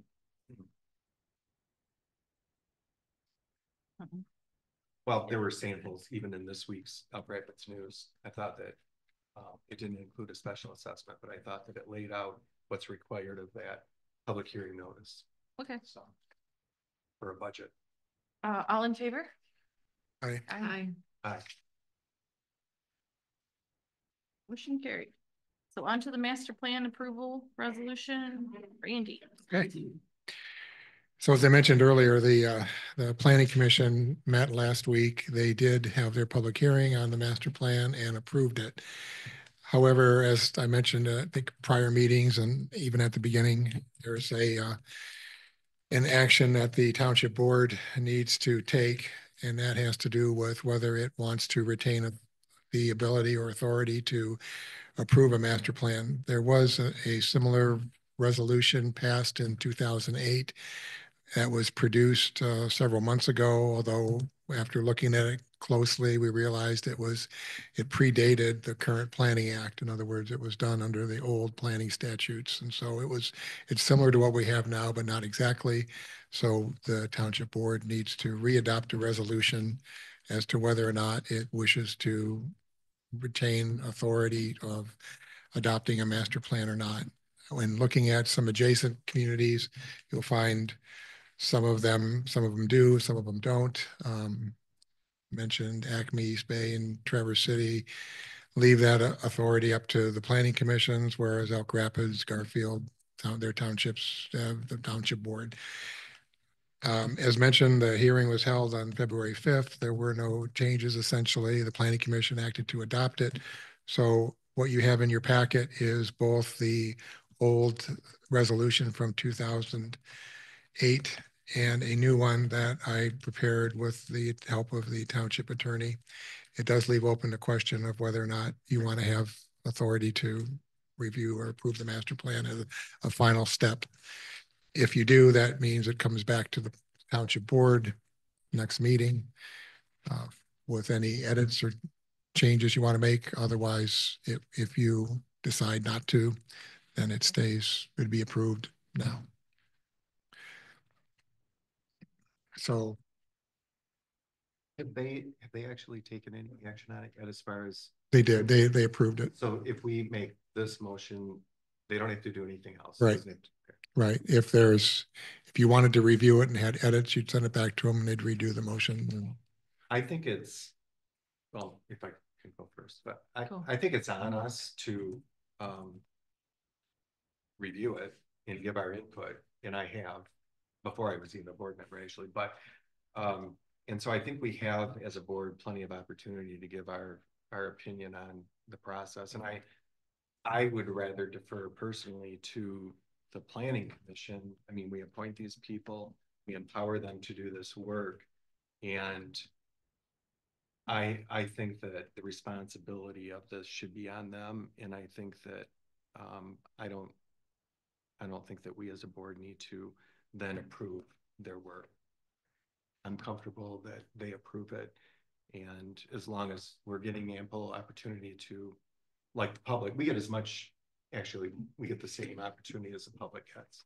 So, but no, I'm fine. And I would make that motion unless, you know, you guys want to have other opinions or comments on it. They packed it to death. Well, it was funny when we mentioned at the meeting last week, the first draft of it came out almost a year ago.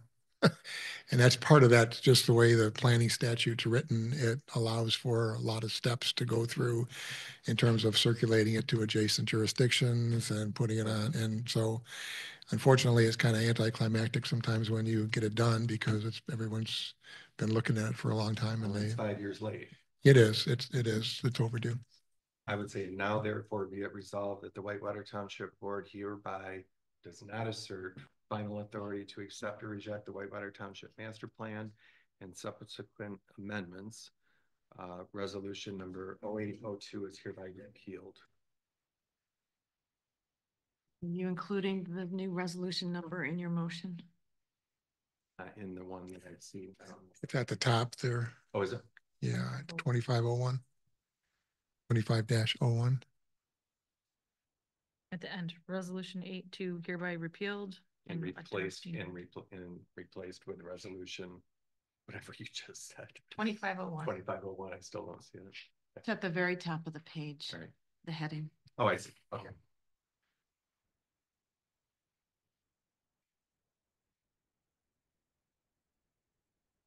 All in favor? Oh, I don't have a second. Is there a second? Oh, sorry. Anybody want to second it? Second. We have to do a roll call on a resolution. Yeah. Yes.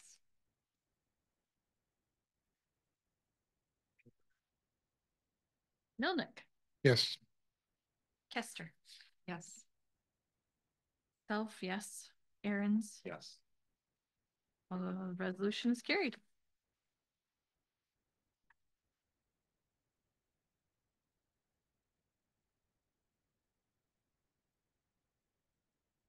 New business. Josh. Chief Morgan Emergency Services Overview. Yep, welcome, Chief Morgan, again. Just wanted to kind of provide a 10,000-foot view for the community and the board of Whitewater Township Fire Department. I've met with a few of you one-on-one or via phone to talk about the fire department, kind of get an understanding of what we do, how we operate, and how we're funded. So Whitewater Township Fire Department currently operates as one of only 2 remaining volunteer companies in Grand Traverse County. Between us and Fife Lake, we are one of the only 2 volunteer houses to the left. The only difference between us and Fife Lake is I am a full-time chief. So I am in the station from 9 to 5, 9 to 4 every day, Monday through Friday. With that being said, I'm available pretty much 24/7, except if I'm gone for a weekend. So for us, between 7 a.m. and 7 p.m. is our hardest time to staff because that's when our crews have full-time jobs. So we'll typically see 1 to 3 firefighters show up on scene to help. And sometimes it's just me. According, just to kind of put out there, we do follow NFPA standards. NFPA standards do require on a single family dwelling for a structure fire, 16 people. That's per NFPA 1710. That is very hard for even career departments to do, but it's just I wanted to put that into perspective of what manpower is required to do what we do, to follow the standards put before us by the NFPA. So Whitewater is considered an all hazards department, as is every fire department. So our goal and our job is if the dispatch center picks it up and the police can't handle it, road commission can't handle it, and the ambulance can't handle it, they call us, and we go on everything. So one thing that I'm very proud of since I took over is we've experienced a notable increase in firefighter recruitment. Kind of it's a trend that kind of stands against the trends in the state right now of new people joining the fire service. I think a lot of that has to do as a testament of strength and appeal for Whitewater Township as a whole, because we're starting to see younger people kind of come in, and I'm feeling like that uptick in volunteerism might be coming back, but also my drive for training. My goal when I was hired was to increase our training for this department. So that way, when you guys call 911, we have people arriving on scene that are going to be able to do the job and do it very well. And also, I'm of the mindset that, you know, we're going to bring in new people and hopefully train them to a degree that makes them lucrative to other departments. Well, yes, I know I don't want to lose people to other departments.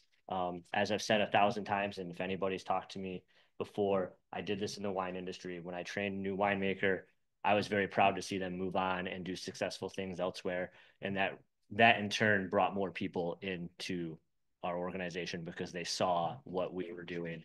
So it's kind of twofold. Hopefully they stay and they don't leave, but if they do, it's a testament to Whitewater Township and what we do for our training.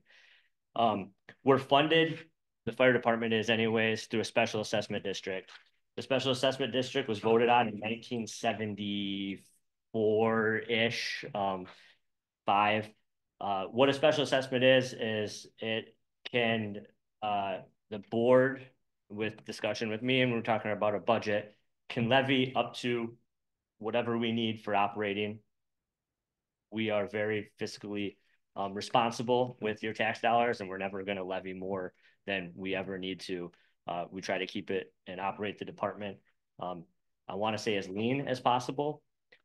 Then we can also levy up to 10 mils for capital improvement projects, which is an example of that 0.5 mil that was done for the fire truck. Just for example, the new fire truck that we are buying right now is $545,000 for a new fire truck. And this is a more scaled down version of a truck than you can get, say, through Pierce, that, you know, those come in at $800,000.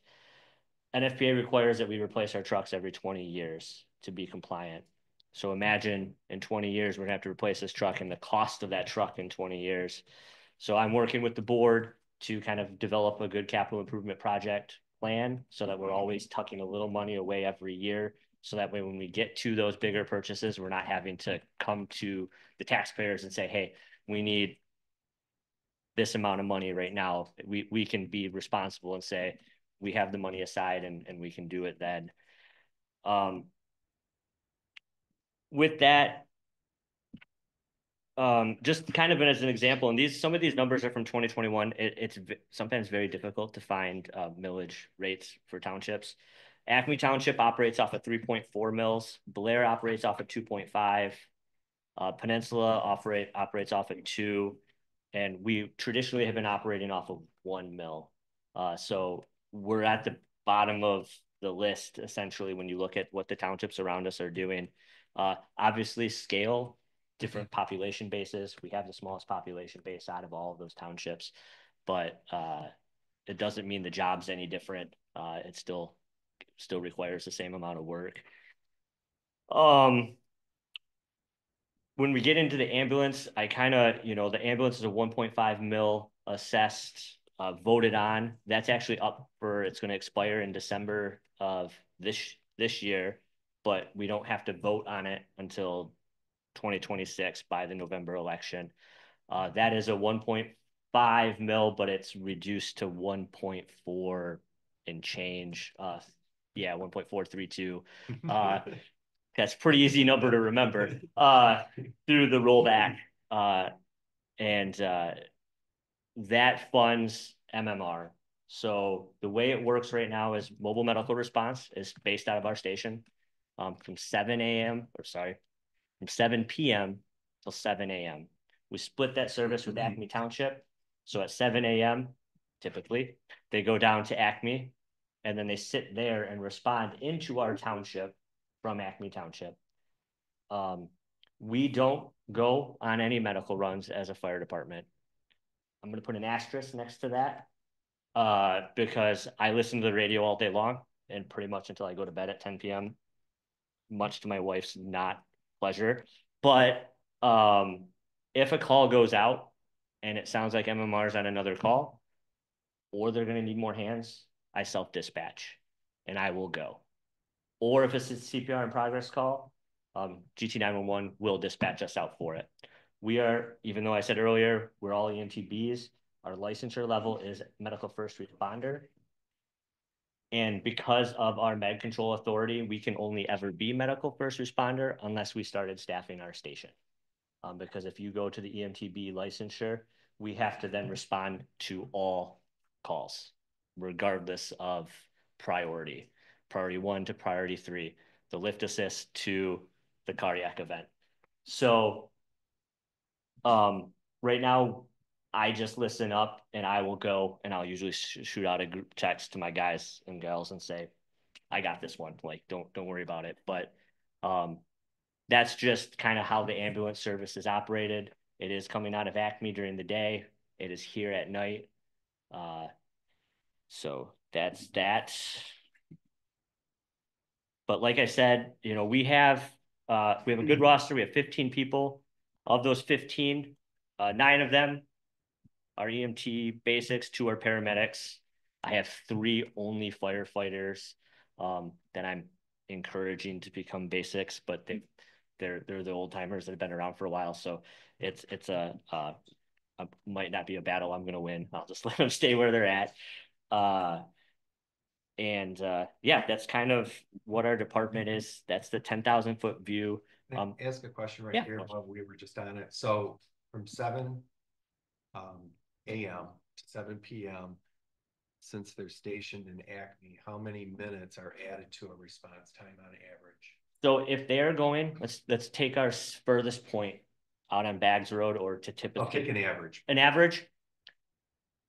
average add-on, you're 8 to 12 minutes from Acme to here, driving 55 with traffic. Yeah. Whereas if they're at the station, they can get out to Skegumog Point in 12 minutes because that's my average drive time out to Skegumog driving non-emergent. And even driving emergent, we're granted, in quotes, a safe speed, but by my rules, by my SOPs, it's 55. So we're not just driving lights and sirens. We're not going to get there technically faster. It's the same driving 55 as it is. So, but yeah, so it does add a little bit of a response during the day, which is why I listen up as much as I can. So that way, if I do hear that it's difficulty breathing or one of those types of calls, I will go. Because I have all the equipment in my truck. So does anybody have any other questions? Like I said, I'm going to go over a lot more of my vision and where I want to see the department go in our budget hearing. So if the public wants to attend that, I'm going to be a little more talking about what I think the department should do. But then again, my door is always open. I work for the township and I work for the board, and I am always open to suggestions because what I think is the correct method may not be the right method. So I'm here to serve the constituents and you guys. So let me know if there's any questions or comments and get on with the meeting. Like I said, we're gonna have a special meeting almost entirely devoted to fire and ambulance funds. Yep. So yeah, and like I said, you guys are gonna see a lot of this posted out on social media. It's not a I don't hide things, so I want to be as transparent as possible. So everybody's gonna see this 9-page packet that I wrote here that I'm gonna kind of slowly start to go out on social media just to give the public and the ability to see what we do. Is there a copy on the table too? No, but I can leave this copy. Okay. So yeah, no problem. Thank you. Thank you. So next order of business is cemetery tree maintenance. We kind of inherited this.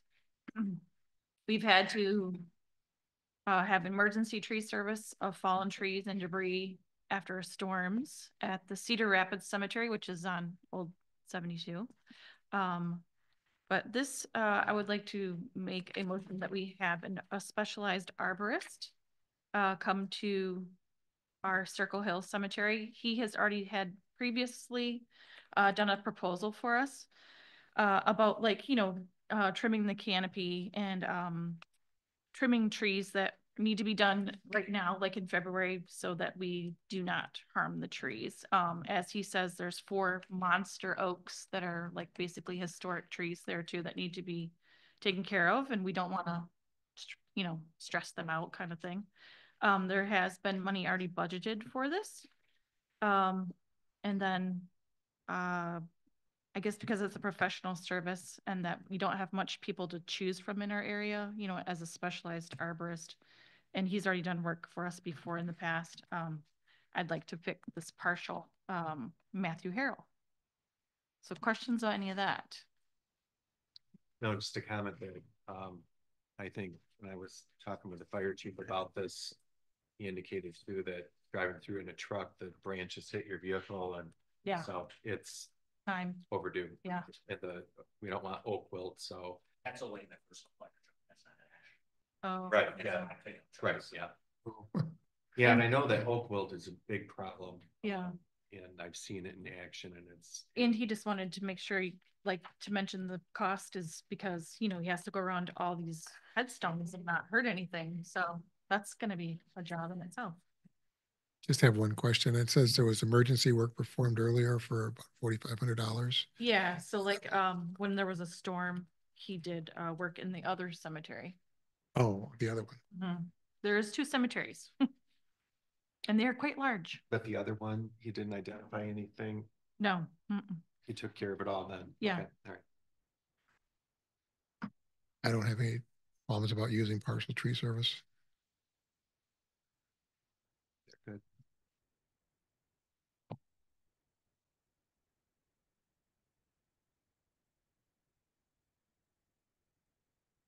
I know I was going to say. All right. My name's in the minutes too much. Motion. I'll make a motion. Oh, okay. Well, a motion to use partial tree care experts for the proposal of $11,200 for Circle Hill Cemetery. Don't move. Okay. Randy made that. Mm-hmm. Seconded it. Wendy seconded it? Yes. I missed. It's okay. We had a little thing here. Yeah. I made the motion and Wendy seconded it. Okay, thank you. All in favor? Aye. Okay. The next order of business would be Deb Graber. Municipal civil infractions. Linda asked me to do a little training session on some of the history on, and I'll try to keep it under my 10 minutes that I was allotted. Civil infractions are not currently utilized in Whitewater Township. We have a municipal enforcement policy, but it's not a civil infraction. You guys have been dealing with that little short-term rental that began back in May, and you go out, you investigate, you try to figure this stuff out, you put together a package, and then you fire it off to the attorney after you get board approval. Well, back in the early 2000s, and I'm not clear on all of the original dates, but I guess they used to have civil infractions in Whitewater Township. But there had to be an individual like to write a lot of tickets that sat in that office over there. And so they adopted this new enforcement policy back in 2011. It became effective January of 2012, and that is what is in place today. So it has not been touched since 2012. So the types of enforcement policies that we have, you've got blight, you've got nuisance properties, you've got trash, you've got vehicles that are unregistered, they've been totaled out, they're parked in people's yards. They could be short-term rentals, they could be setback violations, structures without permits, home-based businesses that haven't come in and gotten approval from the Planning Commission. When the Planning Commission reviews a special use, they actually can put conditions on a property, and those have to be periodically reviewed as well. So there's actually quite a few different things: abandoned vehicles, junk vehicles, accumulations of material. Even some of them, I found a property that went up for sale. A gentleman called me and said, "Hey, what can you tell me about this parcel?" And when I went and looked into it, it was in ag. Probably 25 years ago, they were given a directive by the board and the attorney that they were never to allow this property to be turned into any kind of a commercial parcel. And they gave all these edicts. You can't have stuff, junk on the outside. You can't do this. You can't do this. But right now, the enforcement policy that's in place in Whitewater Township is very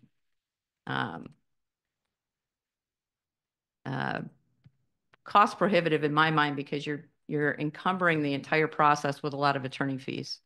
Because I build a case, I send letters, I try to get compliance. Obviously, the first thing you do in any time you have an issue is you try to get compliance. You work with people. Yeah, you don't want to burden anybody, but things accumulate. There's hoarders out there, and they kind of know who they are. But if we can work with people to improve the situation, so once I build this case and I have photos and I've got investigated, the neighbors are complaining, and I've got all this information, I come to the board and I say, here's a package of information. Here are the dates. Here are the times we've agreed to do this. Can I get your approval to forward this on? And I have to send them a certified letter, give them a time frame to clean up the situation. And then go to the board, prove that I've done all of these steps, which I did in August on this short-term rental. And then I go back to the minutes and I make sure the minutes are strong enough to support that the board said to take it to the attorney. The attorney then sends a letter or 2 letters or 4 letters or whatever, but we don't have the ability right now to write a ticket.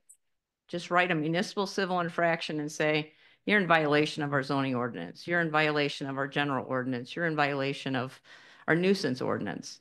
We have a noise ordinance that the sheriff actually supports. And I think majority of your general ordinances are actually supported by the sheriff's department, because the zoning administrator monitors the zoning ordinances. So there's all these little things that kind of run into why it would be important to have a municipal civil infraction. So you can build the case, you can get your witnesses, you can get the dates, the times, you've asked them to clean up the situation, you've asked them to correct the situation, but then you've got to, once you go for compliance, prioritizing, we need to improve the quality of the situation, work to inform all the parties involved that we have a situation, make sure they don't have a prior, I've got a gentleman on M72 back in the 20+ years ago. He was taken to court and told he has to clean all this junk up. Well, it's accumulated again, and I've been working with him to try and get it corrected.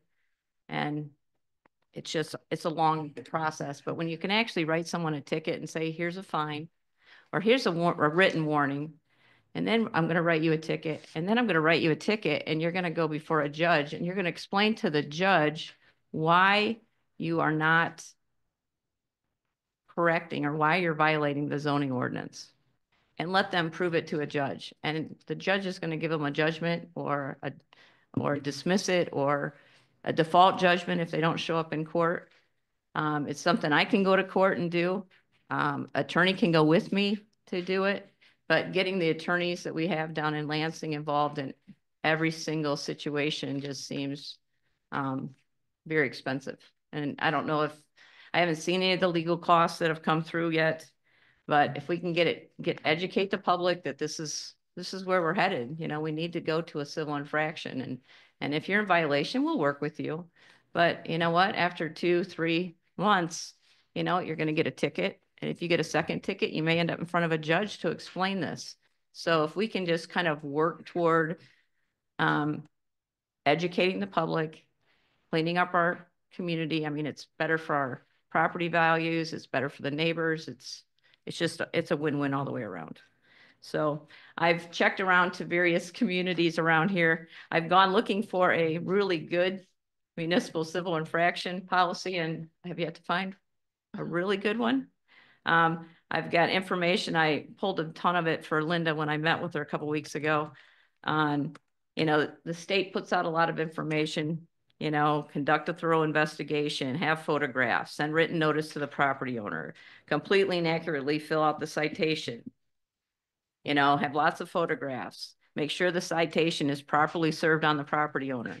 You know, a lot of people, we've got a process where you're supposed to send certified mail. Certified mail isn't what it used to be. That's my 7-minute mark, just so you know. The citation doesn't have to be sent certified mail based on the way the ordinance is written with the state. Well, it's in our ordinance that it has to be sent certified mail, but certified mail, if I know I need to serve you, Tim, I can hand it to you and say, consider yourself served. You know, I can just bring it, I can tape it to the door at the property. I mean, there's other ways of serving the property without going to the expense. I mean, when I was sending out certified mailings, it was $11, $12. And then maybe, and I got responses back, but I know that the attorney sent out one and they couldn't even tell if they got a response back. So basically where I'm headed is I would really like to go back. I know that Denny Habadink back in 2018, 2017 actually had written some policies and could not get it through the board at that time on why this was important, why we needed to go to this, because you know what, we should be able to go to our neighbors and say, hey, we got a problem here. We shouldn't have to get an attorney involved every time we need somebody to get that junk car out of your yard. Or, you know what, you've got 18 boats parked there and none of them are registered. You know, this is a situation we need to correct. You know, because if we have a little bigger hammer and it starts costing because the fines start creeping up and you take them to court. I've done it in other townships where I've done the civil infraction. I give them a warning. The next one becomes a hearing before a judge. And if they don't show up, I get a default judgment. And then they either, you know, shape up or, you know, there's ramifications for that. So I just don't think it's a good use of our cost of our taxpayer dollars to spend all this time going back and forth with attorneys, sending more letters, and it's really not getting us anywhere. And I just don't see where we're getting the bang for the buck. And I'd rather get it resolved within a 3 to 6 month period rather than a year later, we're sitting here going, well, where do we stand? You know, send another letter? No, I really don't want to do that. But there's a lot of information out there that we could use. We've got policies that have been written in place before. So in some of it's just a matter of doing some revisions. So it's not that we need to recreate the wheel. And some people, I mean, I've watched a lot of meetings and they're frustrated with the board because they expect that we're gonna take care of whatever the problem is. And we, like you said, we really lack on an enforcement ability on a lot of those things. We're seeing that right now with the next, that's sure. All we're left with is hiring attorneys and court fees and all this and that. And so I know we have talked about it with the attorney, and I think Randy might be able to help me with remembering. It's like we have to adopt something in our general ordinances, and then the planning commission has to have something in there. Something like that. Right? I was just going to say, long story short here, I think our attorney was recommending to us that we move forward with a civil infraction ordinance. It is a updating or whatever. It doesn't sound like it's a lot of hoops to jump through, but we should move in that direction. And that's economical and efficient and clear way of dealing with this stuff. And didn't he do a lot of work on this already for this township before? He did. I'm told there was some draft ordinances prepared, and we just need to dust them off and move them forward. Did you check City of Traverse City? They have a good one. I try to go with communities that are similar to ours that has a lot of agriculture, and the city of Traverse City really doesn't. They have really narrow setbacks. They've got different problems than what we really have. You're not going to. Oh, they have the cherry ball drop. Well, it's still a matter of, what do you do with a minor zoning infraction? We could check. I've checked with Garfield Township, Blair Township, Fife Lake, Milton Township, Torch Lake Township, Clearwater. It's not so much the nature of the problem, it's the process that you go through in order to bring a resolution to it.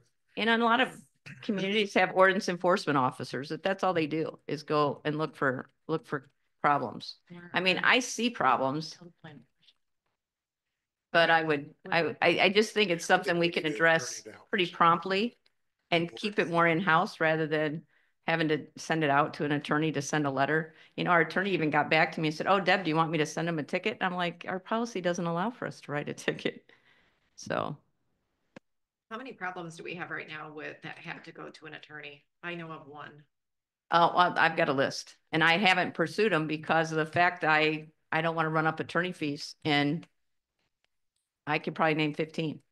And I have a list and a spreadsheet, but the dilemma is do we really want, if we're never going to pull the trigger and actually file circuit court on somebody, how many legal fees do you want to rack up with them sending letters that are going to get us nowhere? So I've been waiting for the new board to arrive. Welcome. And so that I can see where we're going to go and what avenues you guys will take. And if we can implement the civil infraction, it's real easy. You just start sending out notices to these property owners and say, you've got 30 to 45 days. We need to start, correcting these situations. And are you volunteering to be the enforcement officer? Volunteering? With pay, but I mean, well, obviously, and I don't know if you guys realize this, but I'm a part-time zoning administrator. I'm salaried, but I'm a part-time 24 hours a week zoning administrator. And if we go to civil infractions, there's going to be ticketing to be done. There's going to be monitoring that needs to be done. If we go to short-term rentals and you decide to license that's going to be more. So as these things are rolling out in the community, there's costs that get incurred with that. But you can also offset it with the fees and the licensing and all of those other things, but it all kind of adds up. But, just by looking at the zoning report, there's a lot more activity in this community than there was a year ago, 2 years ago, 5 years ago. So, and there's some people that have really gotten frustrated with some of the properties. I mean, I stumbled upon one the other day and I'm like, well, I didn't know we had a junkyard in the community. But it's situations like that people are kind of hidden away and think it's not a big deal. Now, Mrs. Dean, she had called me this summer and wanted to do a land division because her husband called me and said, I want to do a land division. I want to split off my VRBO. I said, oh, you have a VRBO? Well, we don't have VRBOs in this area. And at least there's no permitted uses for them in our ordinance. And then she started giving me all these things. Well, this is all you need to do to make it work really clean. And you could do this and this and this. And so I called her today and I said, it's on the agenda. So here's a perfect example of offering up some of these ideas on all of these ways you can make this a smooth process, since that's something that the Planning Commission is going to move forward on. And I got the impression from last week's Planning Commission meeting that they were going to be looking for possibly volunteers from the community that wanted to help support it and do some background digging on it. So, and I knew she was definitely going to be for it. So anyway, any other questions? I don't know who wants to spearhead this going forward. I know that we've got an request for quote going out for a planner. I don't know if this is something a planner No. would be doing for us. No? No. Okay, is this something No, this is the board? It's a board thing. Okay. It's something we talked about. Okay. This was talked about last month when we had this. I mean, Oh, we I'm just sorry. need to. I didn't know. So are you guys kind of all in agreement that this is the direction we should go in as an MCI rather than the enforcement policy and legal fees situation we have today? I think I, for one, need a little more information from our attorney in terms of what was produced before. And I mean, I just want to see that and just take the next steps with it. I'm sold on the idea. I just want to know more about. We have to get the documents and review them. Well, and there's other ordinances that it touches on. I mean, in our zoning ordinance, if there's a violation, it's $100 for the day they violate, and then it's each additional day is a violation for $100. Plus, you can put them in jail for up to 90 days if you can get a judge that. And I'm thinking, when are we going to incarcerate somebody for, not taking care of a situation? So, I mean, but it's in our ordinance that way. Those are it's cleanup stuff that needs to be corrected. So I know I've exceeded my 10 minutes. So, you have any other questions for me?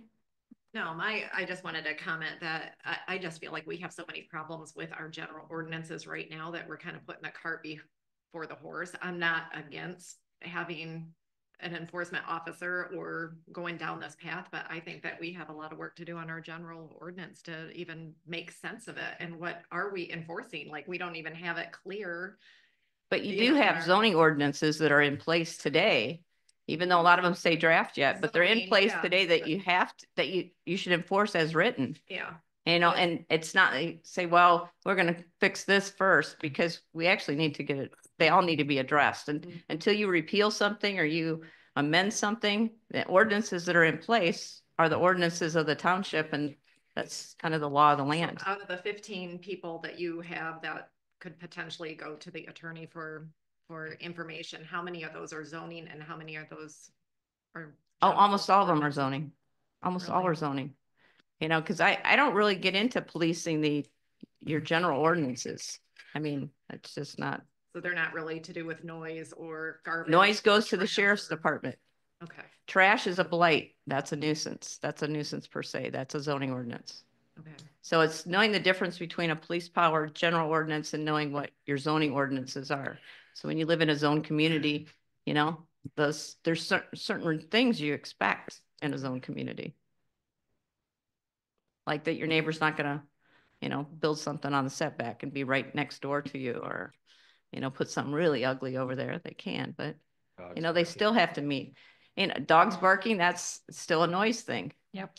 But we have eggs, so we have animals, and we have coyotes, and we have dogs that chase the coyotes away from the cattle and the sheep and the llamas, and yeah, I know, the birds and the noise, and we got cannons going off to keep the birds away from the trees that eating the fruit. Okay. And then yeah. So, you got it. We got you. Yeah, there's lots. Thank you. Thank you. You don't have to put all that in the minutes. Okay. Next. Next item of business is about the audit services contract, and I believe that's Tim. Yeah, so there's a memo in your packet, and I'm just going to start right off with a motion that the board authorize the supervisor to sign the audit engagement letter with Gatebridge and Company for the performance of the fiscal years 2024-25 and 25-26 financial audits of the township. Can we add any additional services that they might? That would just be a separate. Oh, okay. For like the BSNA thing. Yeah. That would be a separate thing that we ask them to give us a price, and then we just. Okay. It's going to be within. Your the PL. Yeah. Okay, then I second motion as edit. Okay. And we can talk about it. I just thought I'd start out with a motion if you have any questions. Logic of it. It makes sense to stay with the same person. Yeah, the prior We've already board have issues that need to be. The prior board went out for bid and received vote for 3 years, but they didn't want to tie the hands of the new board coming in to that a 3-year commitment. They just opted for the 1 year, but talking with the auditors and reviewing their audit, I thought it was very thorough, and I'm comfortable with that. All in favor? Aye. Aye. Mr. Mike Dwyer. We're talking about the Whitewater camping policies, the rates, and probably that portable restroom.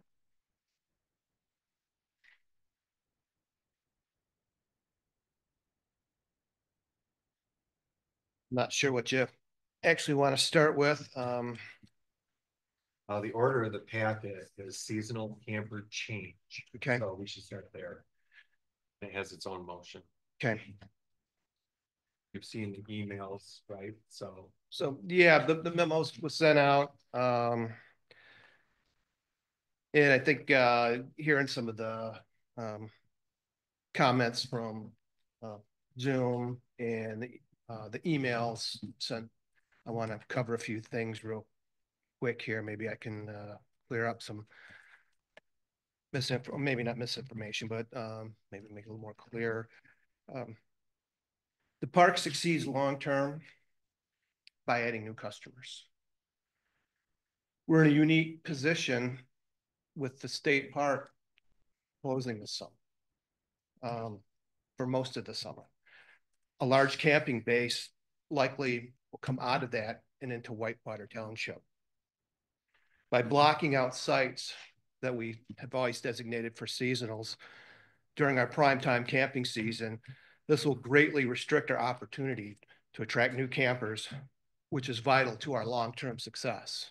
The gentleman asked about what kind of financial sense does this make, and this is part of it.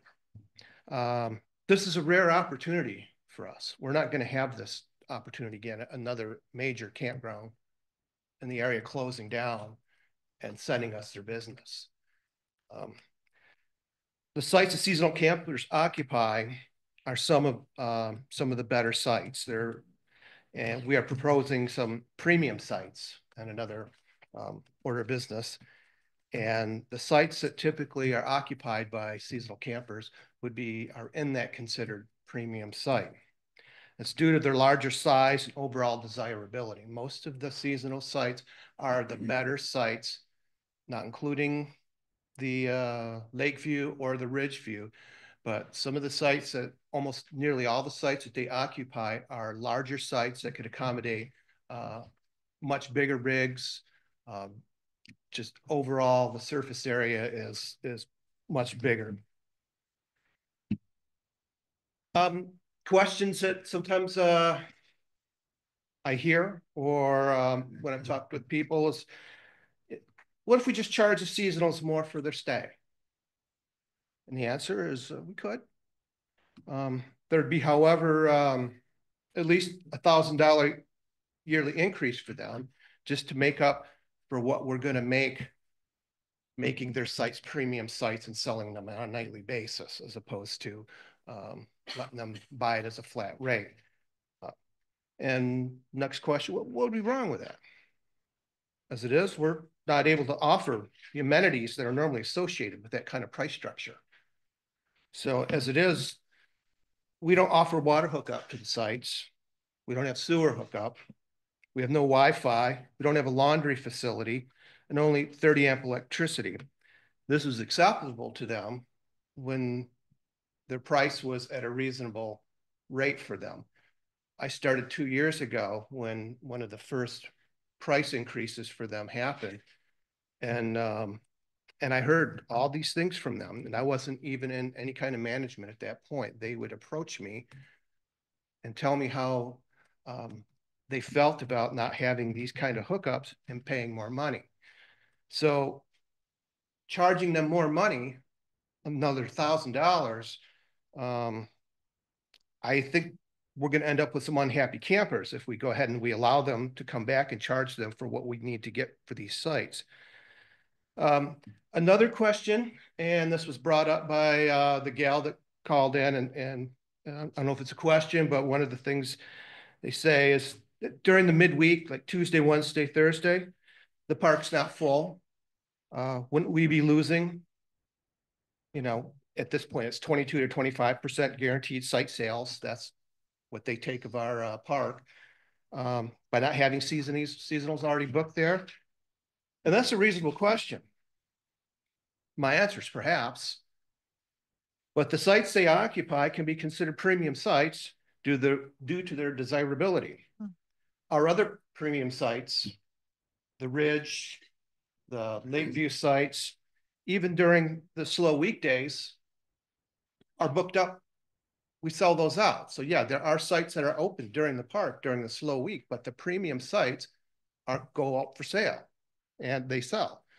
I think the sites that are occupied by seasonal campers would fill up right away as well. Maybe we'd still have the same amount of sites that aren't booked that week, but their sites that they're claiming that they're giving us this automatic payment for, I think we would sell those sites anyways, like the Ridge and the Loop and Lakeview.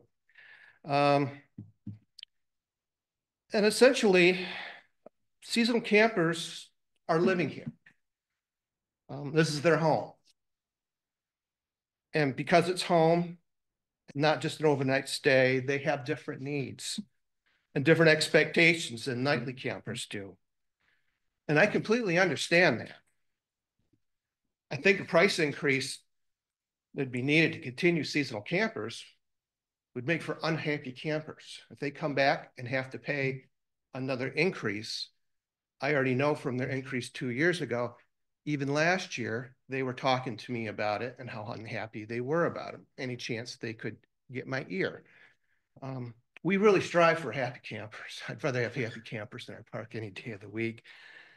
I think, we don't know if we would, fill those sites. I believe we will, but I think we need to give it a 2-year plan, 2-year try.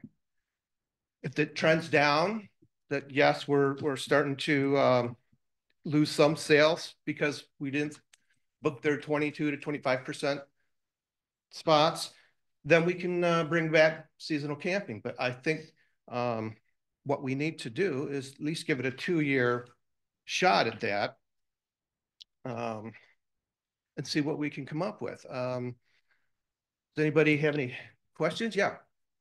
Do state campgrounds allow seasonal camping? I don't know that. No. State campgrounds typically do not. It's a 14-day limit, but I've never heard of a 7-day lapse and then coming back. It's usually 14 days and then you have to move. Most private campgrounds do offer a percentage of seasonal sites. The state park in Traverse City does have a policy that you have to leave their sites for after 15 days for 5 days, and that. So, but my point with asking that question is people need to remember we're not a private campground, we're a public campground. Right. And I can see we should be more modeling after state campgrounds instead of private campgrounds for the reasons, some of the reasons that you stated.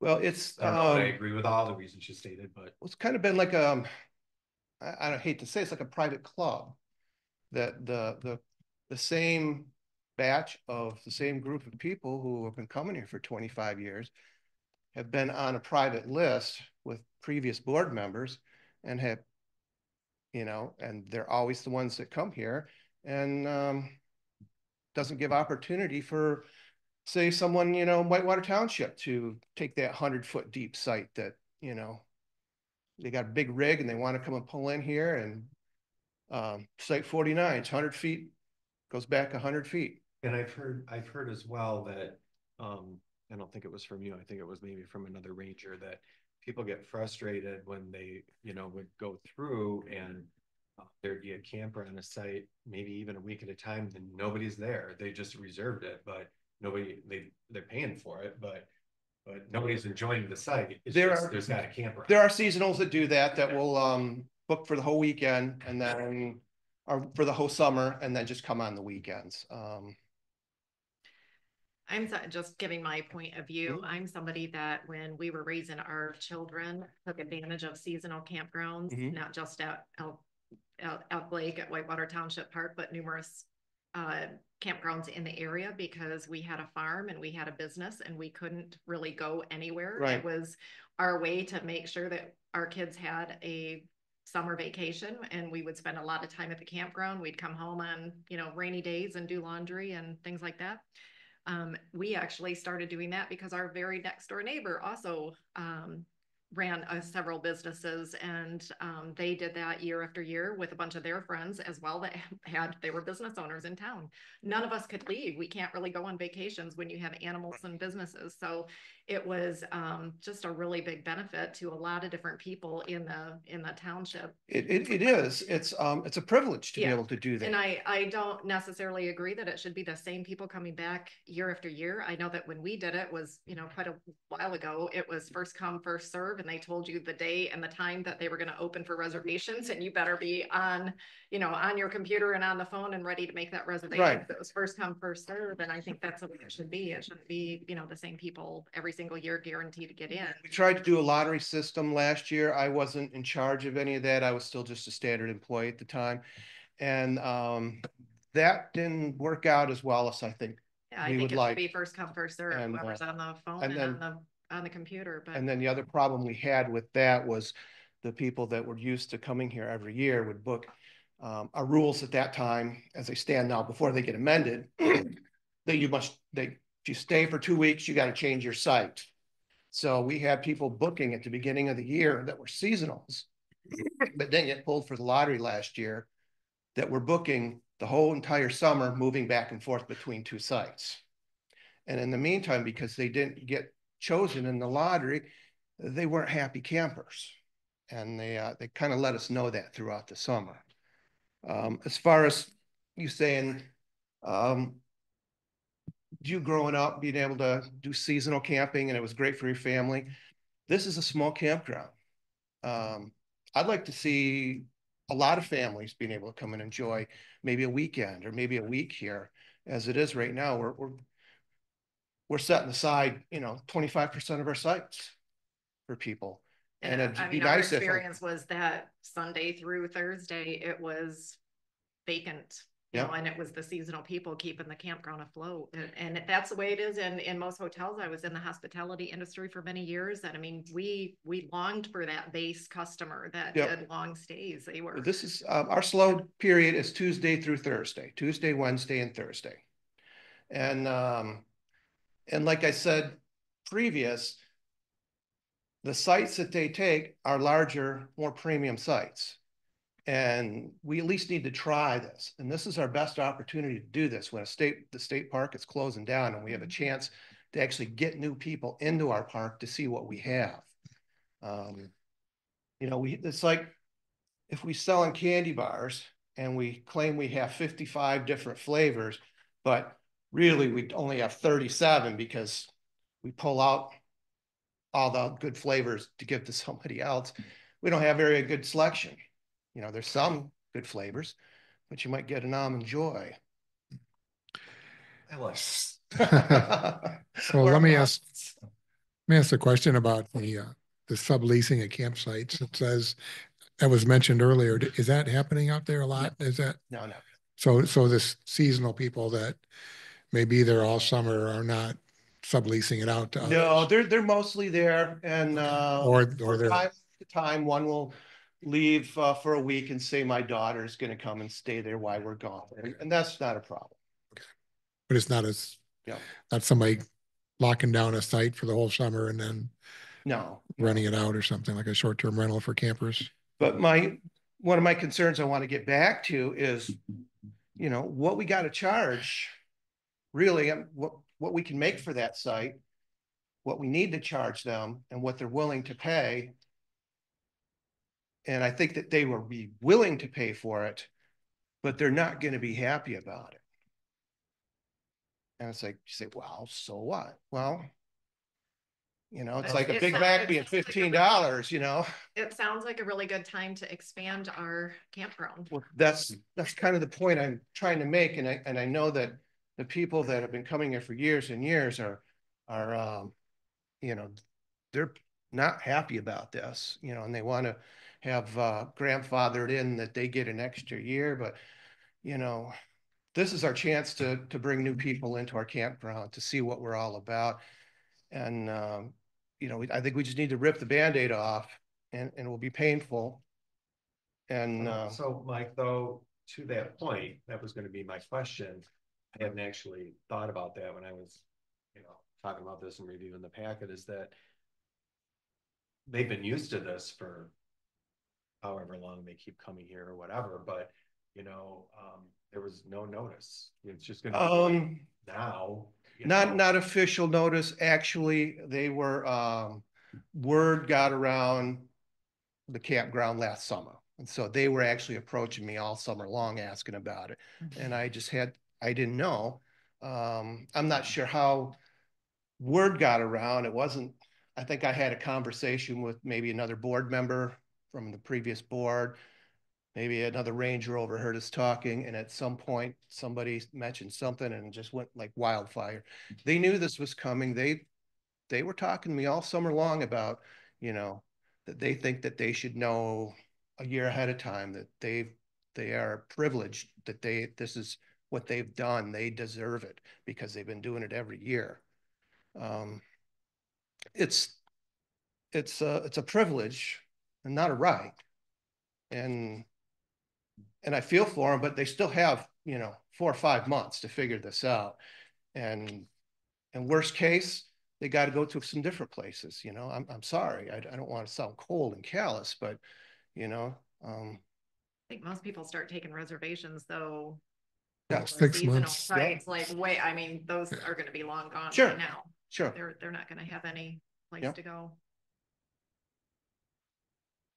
Go for 2 weeks, go somewhere else for 2 weeks, come back for 2 weeks. I think, Yeah, you know, pain. pretty good at reading the room a little bit, but I think the struggle with this is that we've been in office for 2 months, and this is, for a lot of you, Big change. Big change. You know, to come in 2 months in without benefit of going through even a camping season and getting weekly updates or monthly, at least, board meeting updates on what's going on in the campground. It's a lot, and I don't know if there's going to be the appetite. Well, I don't think there's a better time it's never going to be a great time for this. They're never going to be happy. And we got the state park closing. This is the one chance. This is the one chance we got to see if this works. Give it a 2-year shot. How many campsites right now are considered seasonal? But 12 to 15. What you just reduced the amount? That's up to you guys. I don't have a number for that.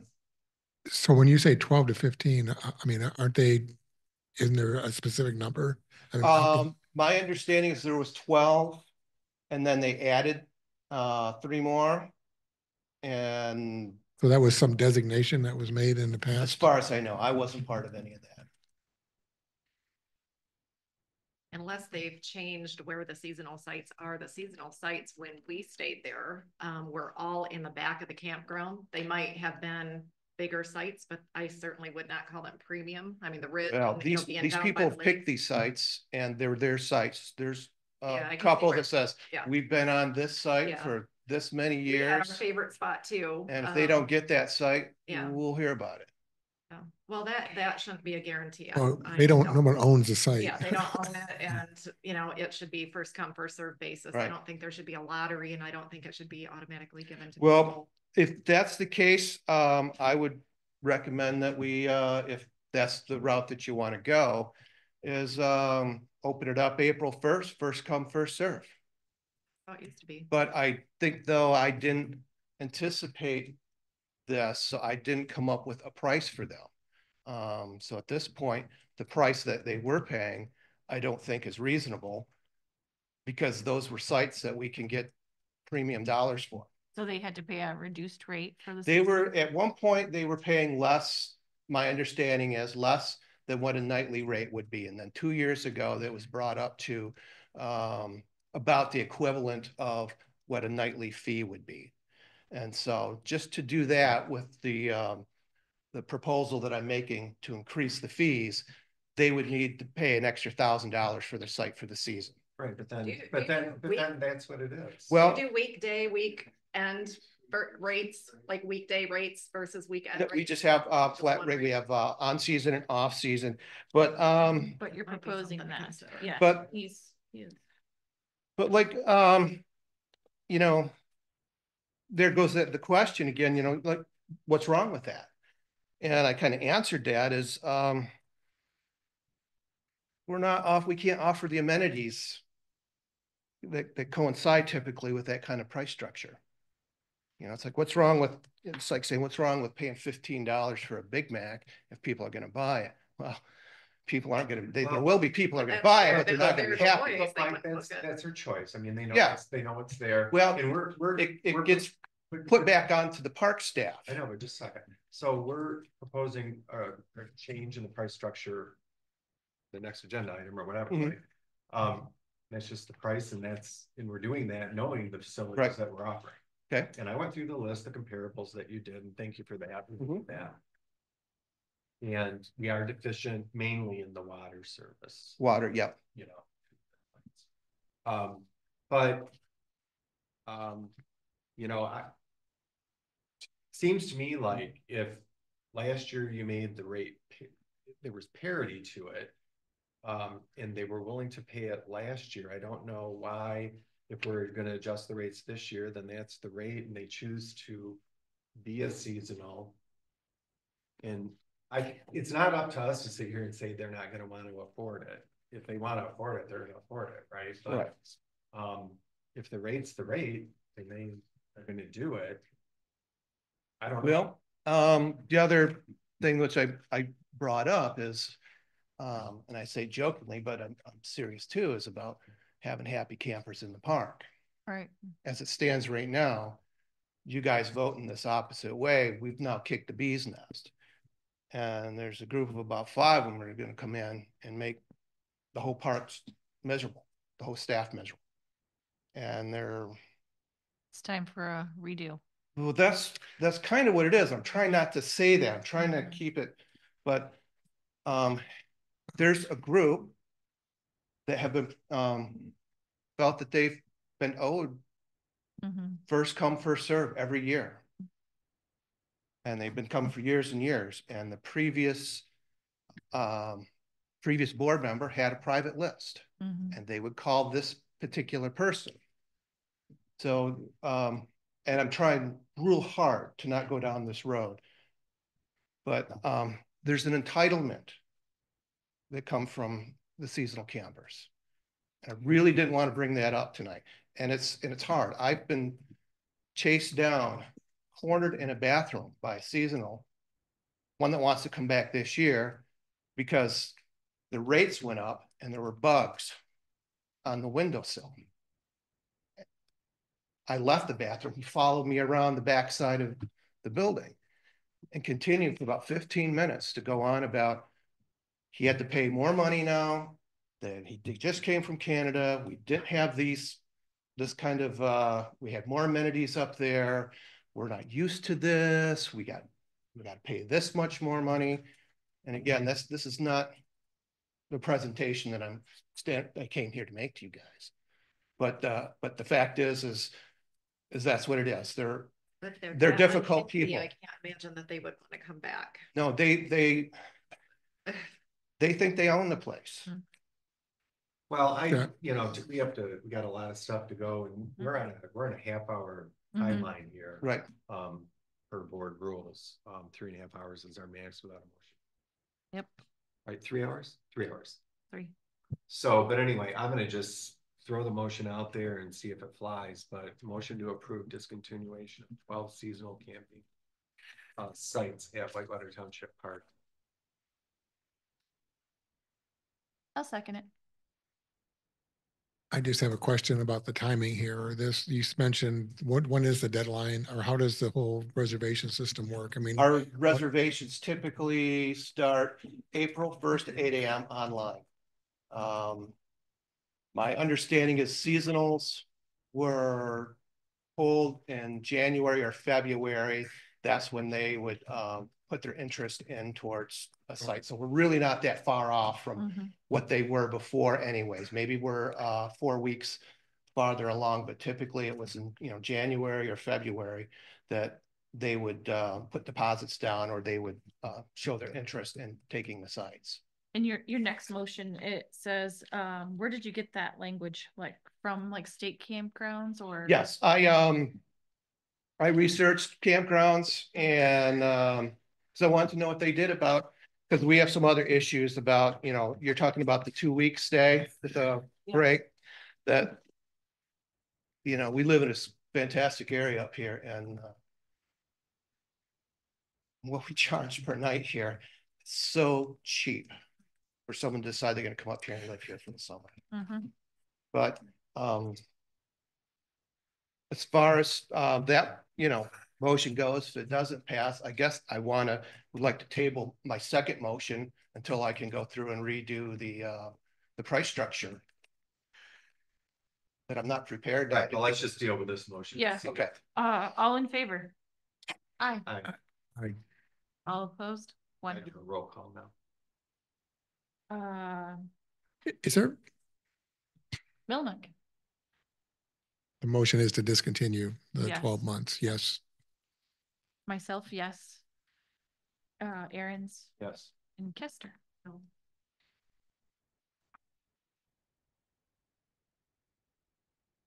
So might go to the next Motion's one. moved. The next one is now park camp rate fees increasing. Wait, we gotta do now the Rover thing. Okay. I'll just make a motion to approve Whitewater Township Park reservation rule within roverpass.com February 28, 2025 as follows. Camper may not camp for more than 14 consecutive nights. If a camping party is required to leave a campground upon reaching the 14-night limit, the party is not eligible to return until 7 nights have elapsed. I'll second that. All in favor? Aye. Aye. Did you say aye? No. Okay. Kester. No. Aaron's. Yes. Milnick. Yes. Myself, yes. And Mike, the next page in our packet is where we have a website referencing camping@whitewatertownship.org, which we're .gov now. So even if that is an actual website, it needs to be updated to .gov, correct? Okay. Okay. And then the phone number is 413-1160, a phone number. Ron Todd's name on it. Is that what you said? No, I think the I don't have my ranger station phone on me at this very moment. I have it on correct there, that number because this is our park rule. But it's going to camping@whitewatertownshipmi.gov. Yes. And that's you. Yes. Okay. That'll be the ranger station as a whole. So there will be, whether it's me or another staff member. They're all, yeah. Now we can go to the Rate changes. Okay. I could sum this up quickly. Essentially, there's 2 things I'm doing. One is I want to designate sites as premium sites that will have a different price than standard camping sites. What makes them premium? They would be the Lakeview Loop because of the view of the lake. These are sites that are in high demand. The Ridgeview sites, again, high demand. And then all of the larger sites and pull-through sites that can accommodate larger vehicles. And how many approximately? Let's see.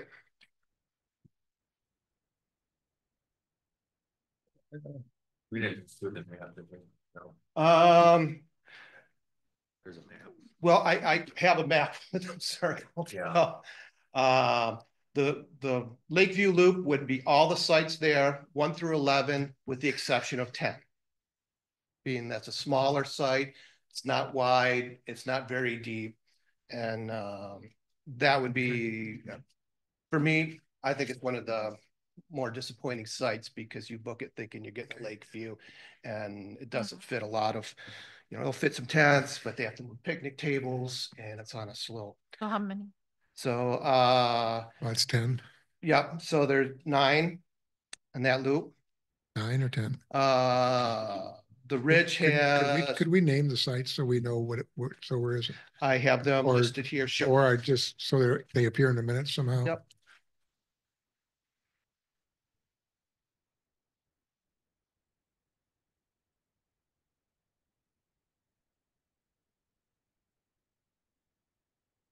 This includes Lakeview sites are defined as sites 1, 2, 3, 4, 5, 6, 7, 8, 9, and 11.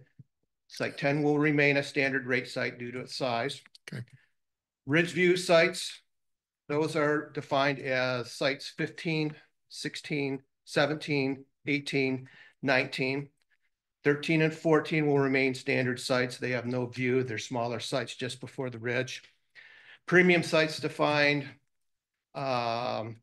elsewhere will be sites 20, 23, 32, 37, 40, 41, 42, 43, 45, 46, 47, 48, 49, 50, 51, 52, 54, and 55. It excludes 53 because of its size and maneuverability. Okay, this is on page 123 in the packet.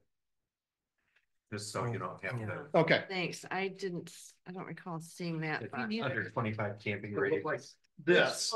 And Okay, that's the section I think I have.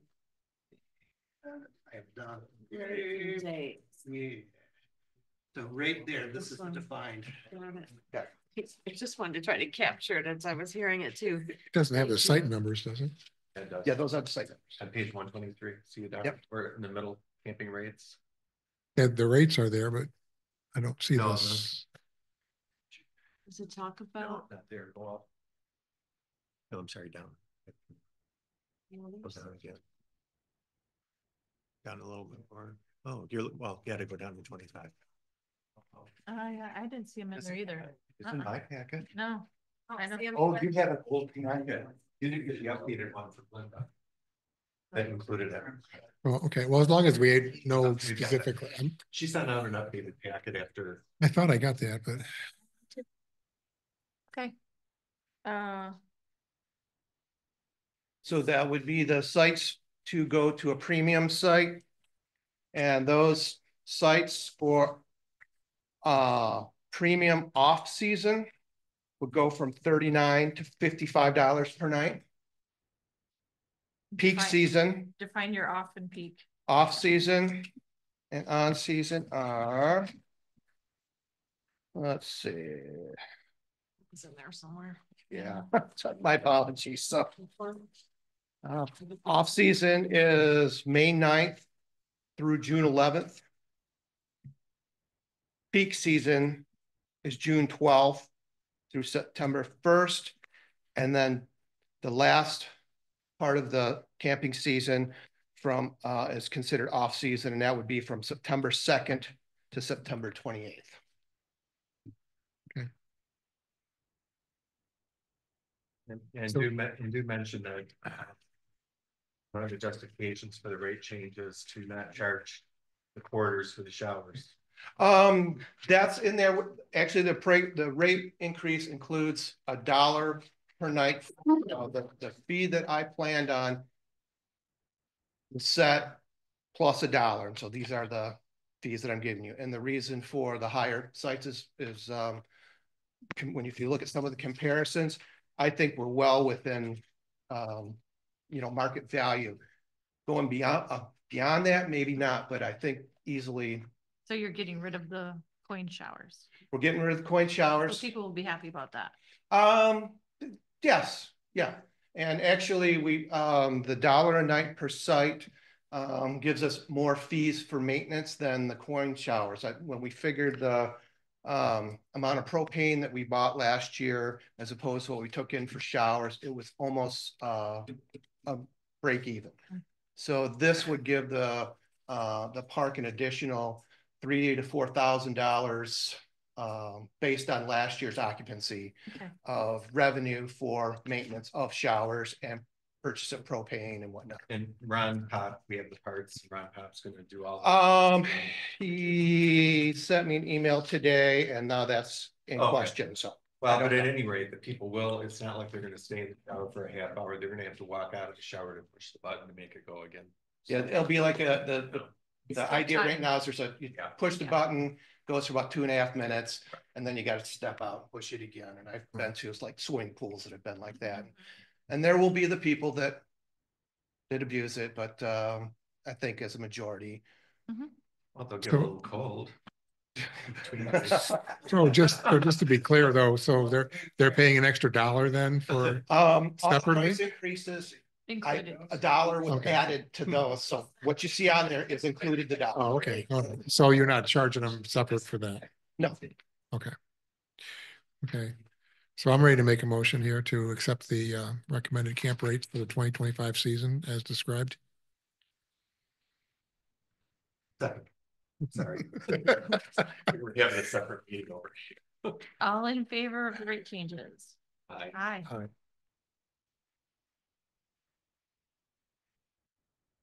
And did we vote? The portable restroom. Okay, I was just wondering, did we vote? Did you guys vote yet on the amendment to the rule changes to the rules? Because now that we did that before. Okay. Isn't that the rover thing, did we? Yeah, but that's to your department head.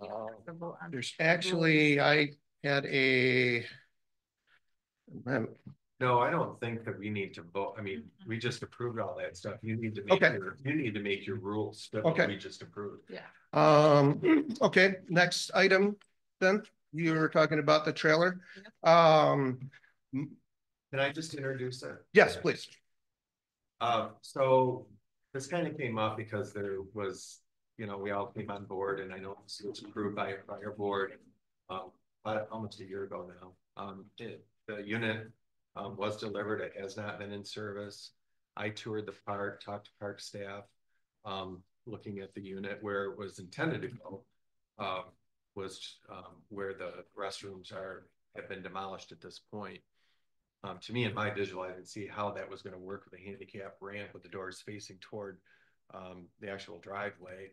And then listening to park staff about the logistics of, the cleaning, there's no electrical to that area. It has air conditioning. I mean, you're gonna need electrical and the flushing, whatever, and fresh water for the sinks and the toilets themselves. And there's no water down there, but you fill it with water. So however often this thing's gonna have to be trucked up to the dump area, dumped, filled with water, taken back down, wherever that's gonna be. And so to me, that's just that would have been my vote then. It is now. I don't think that this is a good solution for our park. I know that, it is taking at a loss. I called the company we bought it from. They felt confident they could probably sell it since it's never been used. But whenever it's just like driving a car off a car lot, when you do that, you lose money. And of course, they're selling it for you, are going to take a commission on it. I guess if the board wants to not do that, we can go ahead and try to use it, see how it works. But I wanted you at this point to talk about your concerns about the unit and how it will fit in your operation. Well, I'm a little bit more indifferent about it, that if you vote to keep it, we will utilize it and we'll use it and we will deal with it. It will come with its headaches. It looks like there is a lot of maintenance going to be required.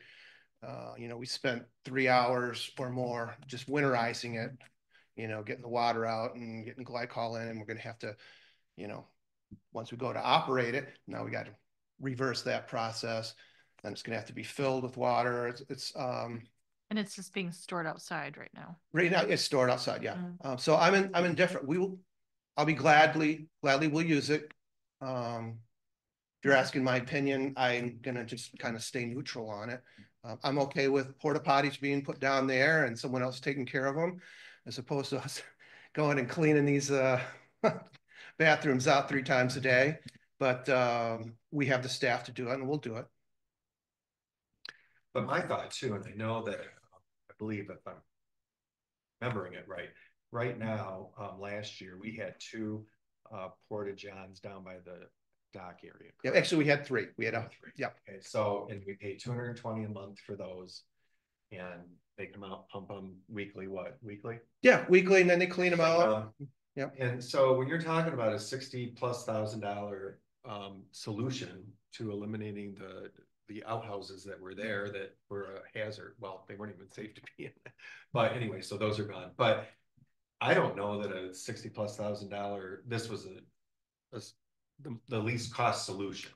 We could put 2 more porta-johns by the pavilions down by the beach area, and that's going to be enough there. So you're going to have 5 porta-johns down there. And I think, in a park, in my experience, you don't see these fancy trailers with toilets in them. You have, I mean, this isn't West End Beach, and you have porta-johns. I don't think we need 5, to be honest. We have 3 and they maintain them, and it's mainly just the boaters that use them. Does that work with the tournaments that you have there now? Yeah, it's no different,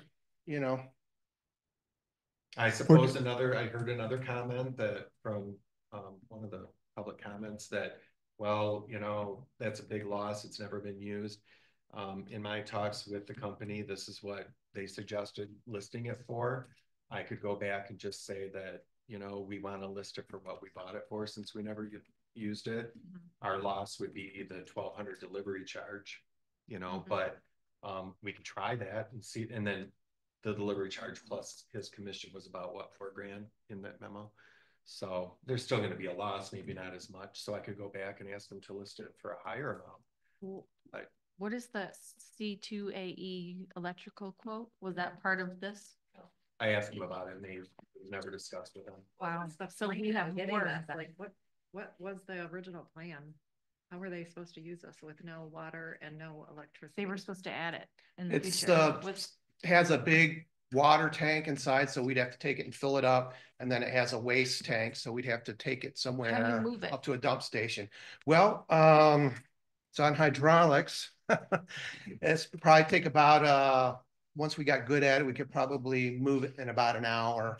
With a pickup truck? It needs towed. the Yes. ATV? The ATV, we were able to tow it to the position that it's in right now. I'm not sure that we'd be able to move it up and down from where it's at. Right. And we don't have a truck. And you don't have a tractor. No. So that was the other thing. And then there was a thought too, I think, that if we had an event over at High Prairie Park, that this is portable and movable, that we could take it wherever we were going to have maybe an event. But we hire teenagers as park rangers. They're not experienced in pulling a trailer and backing it up. And I don't know. To me, it doesn't seem like a practical solution for our small operation. That money buys porta potties for a lot of years. You think about it, and I did the math. And, so how many years do we get? I'll be dead before porta potties would pay this thing off. Well, the company that we get the porta potties from, they do a really good job in maintaining them and keeping them up. So, I'd like to see a permanent restroom, but I've never been in a porta potty that was air conditioned, but we could try it out this year if people want to check it out. But anyway, we're getting long here, but I'm gonna just, because I put this forward, I'm gonna and we'll see if it goes anywhere, see if it gets a second, but motion that the board declare the portable restroom trailer surplus and authorize NRT Sales LLC to facilitate the resale of the unit for $63,000 with the township to receive $59,000 of the sale price. I'll second that. What if we try to sell it to like the horse shows? They're expanding like crazy. They use those trailers, but that kind of trailer for their, there's why don't we try to sell it instead of taking this humongous loss plus paying commission? Is that a possibility? If you have connections over there, then, this is just a motion to go ahead and list it. You can still, if you sell it, you can sell it to them before they sell it to somebody else, but maybe that's part of the conversation with them, that we're going to try it, we're going to try to sell it ourselves too. So that sticks, but then we reserve the right to sell it ourselves. We can still, I just didn't know where to even start to try. Well, I like your idea of having them do it for a higher rate to try, and I mean, that's just a gigantic loss. I mean, if they're gonna try to sell it, why couldn't they sell it for full price? They're still gonna be making money, they're still making, if not, why can't they sell it for? I can ask them to do that. With that caveat, I'd still support that motion if you're amending. Well, it. I'm gonna rescind my motion if you rescind your second. Yes. And I'll make a new motion that the board. I'll make a motion that the board declare the portable restroom trailer as surplus and authorize NRT Sales LLC to facilitate the resale of the unit for $66,966 with the township. Reserving the right to sell it. No, I'm not gonna put that in there. We have the right to sell it if we want. Well, as long as it's clear to them that. Yeah, I'll clear it up, but let me finish my motion with the township. Need the proceeds net of commission. I can't. Say that one more time. Other commission might be different on that. Otherwise, we can just kick this down the road to the next board. You can check with the horse people and we can come up with, I'll ask them the questions. Do you want to just do that? I mean, it's not an urgency to it. I guess bottom line is I'm not opposed to disposing of it. Right, and not, Just- maybe not get it quite so, make it more general. Yeah. Well, we do have a motion in a second, so we have to, why don't we just vote? No, I only have the first. Oh, just a Your first. second first. Then let it die. You just second it and let it die. I did second it, but, Mhm. oh, well, I thought he no, said- we rescinded. Okay, never mind. So, You're rescinding Okay. your motion, though, Mhm. even though it wasn't seconded. We'll bump it. Bumping it to old business, next one. this isn't urgent. Okay. Moving on to Randy's two memos about private road and short-term rental studies. Thank you, Mike. Okay, there are two memos in your packet there. One, first of which has to do with addressing short-term rentals. I make a motion that we extend the meeting till 10 p.m. Can we take a 5-minute break? That's up to Wendy. She's running the meeting. Sure, 5-minute break. And adjourned. So then when we come back, we make a motion for study meeting. Mhm. Vote on that. Mhm. And Linda made a point too. Yeah, listen. Did he? What? Did he? No.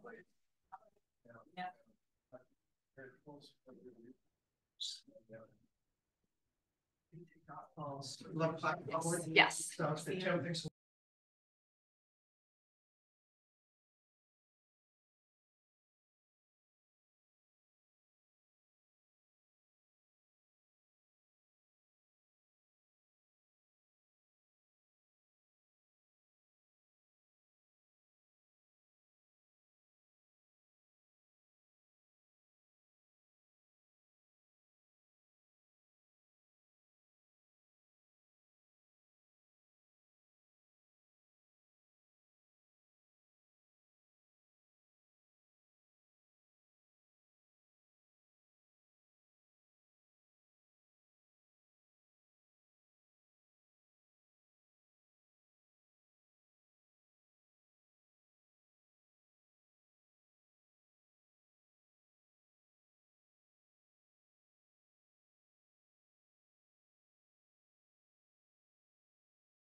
I didn't hear it. That's why I I asked think it's for a good clarification. practice. Yeah.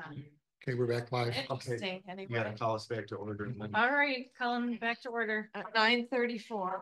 I'll make 9:34. I'll make a motion that the meeting be extended not to exceed 10 p.m. I second that motion, not past 10. So getting back to where we were All in before. favor? I'm sorry, all in favor. Aye. Yo. in favor. The short-term rental study and private road. Yes. Two items that are similar, but we should obviously take them one at a time. The memo in the packet on page 130 describes what I think we talked briefly at the last meeting about is the fact that the township needs to address short-term rentals. It's a recurring issue, and we have the findings from the 2023 community survey that indicates that there's some divided opinions about short-term rentals, and we only asked one question about that. It wasn't a survey about short-term rentals alone, but it did give us enough information to suggest that we need to revisit that. Currently, as you know, the policy of the township is that it is not permitted.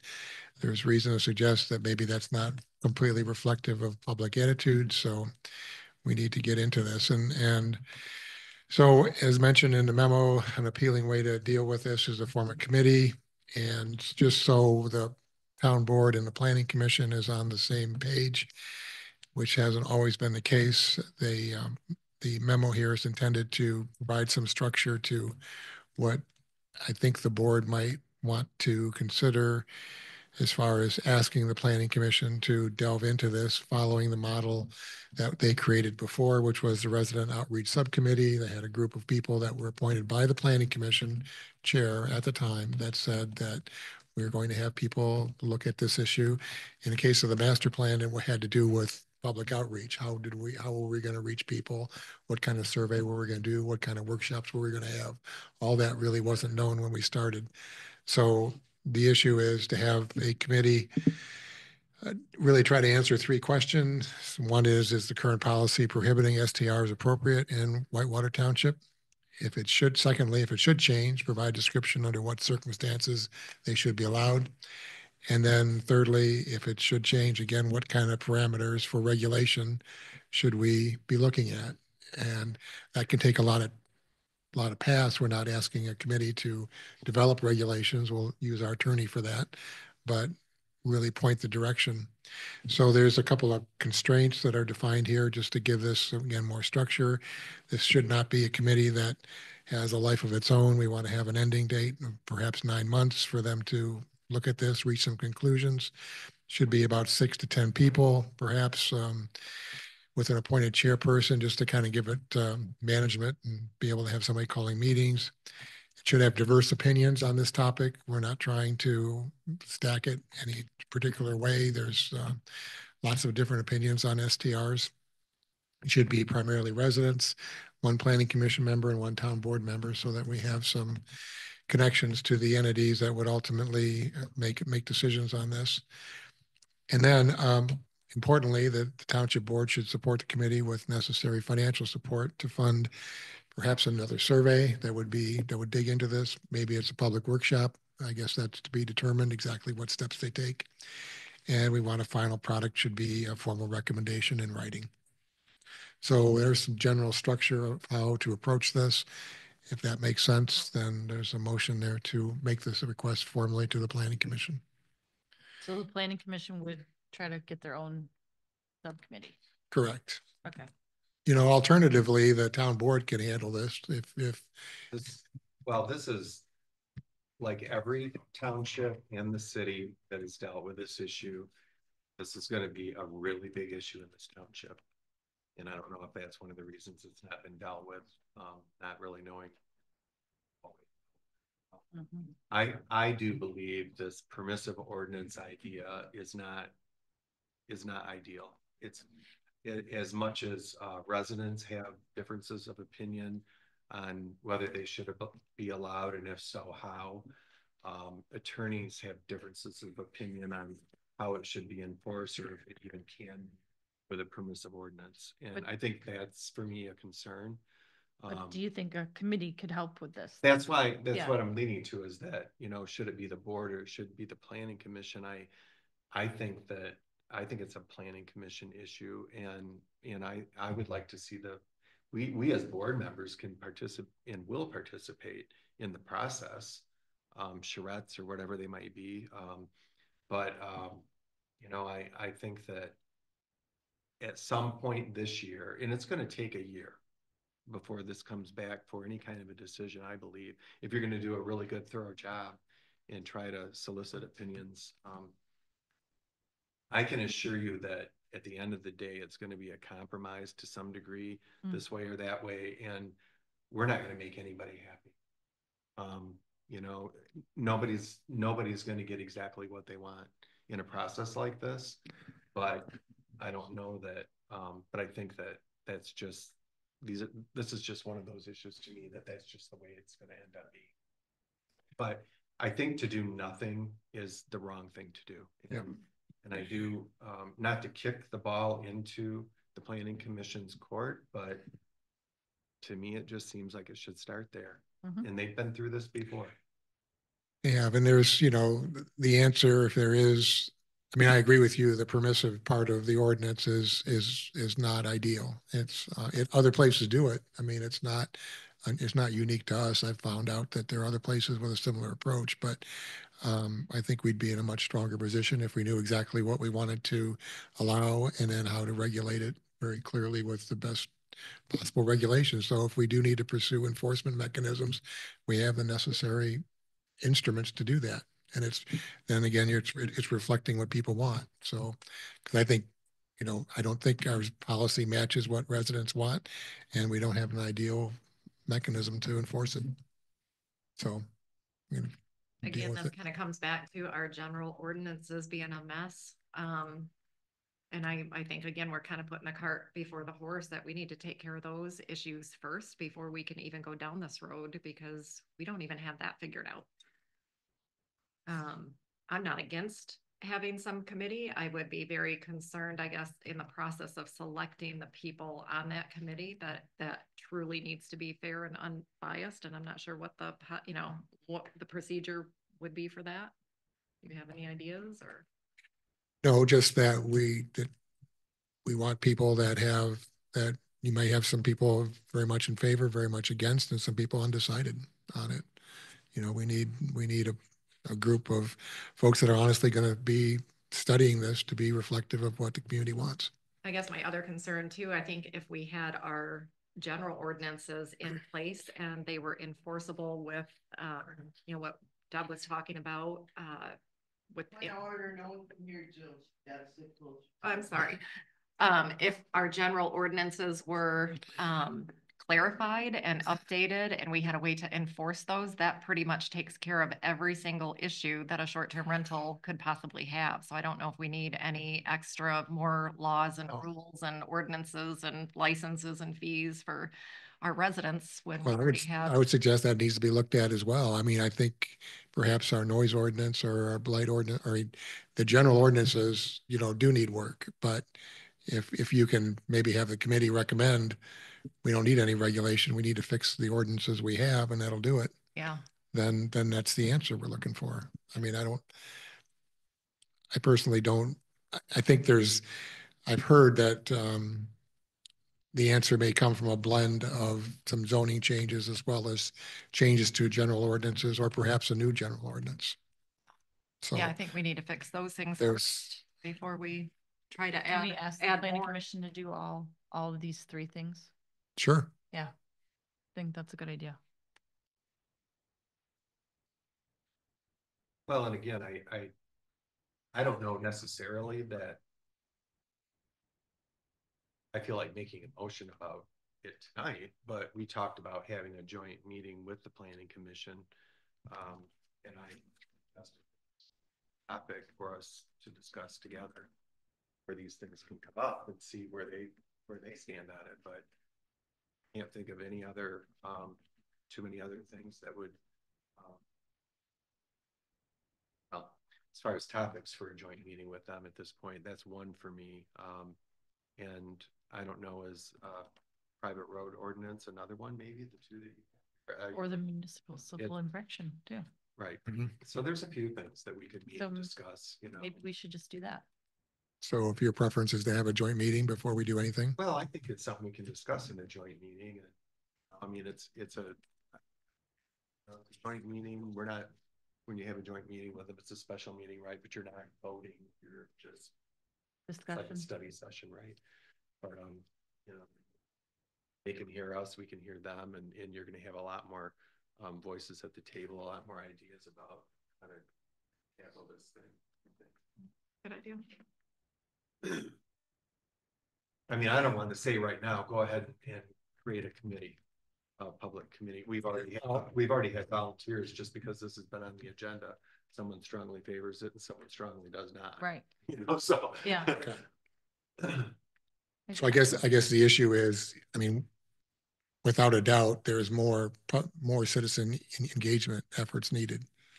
Right. I mean, we kind of have an idea that we're out of sync with public opinion, but we don't have that clearly defined. And that might come in the form of another survey or workshops or whatever. Well, and so you asked the question, did the master plan? And I looked at that, and it was a third kind of, you know, don't have it unrestricted or have it, but it, you know, so 2/3 of the people that you surveyed in that survey, not you, but said have it to some degree. And 1/3 says not at all. But what do you remember? What was the representation of that survey to the community?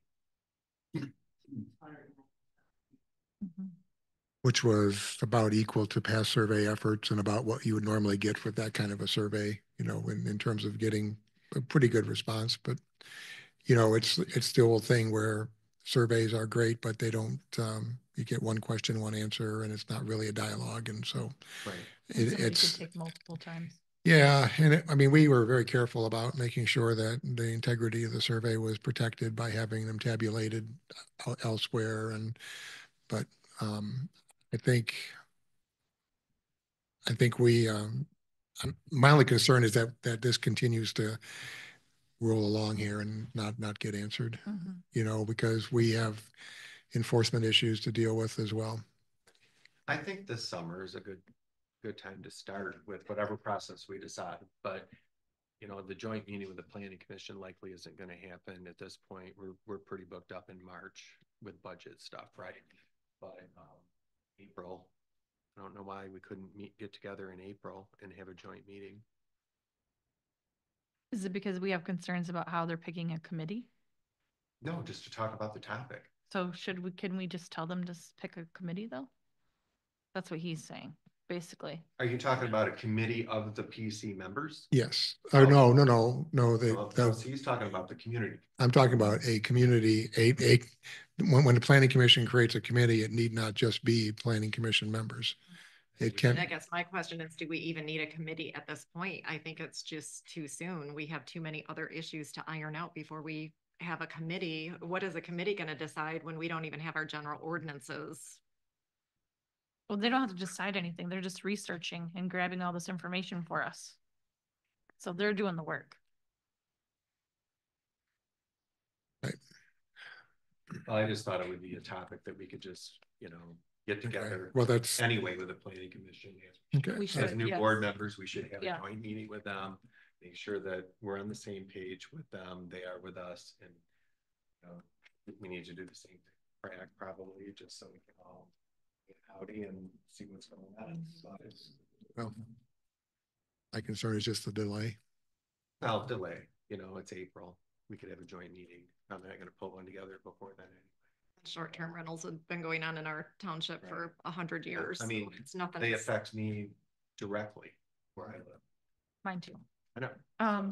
So can we make a motion for the planning commission to look at the municipal civil infraction ordinance?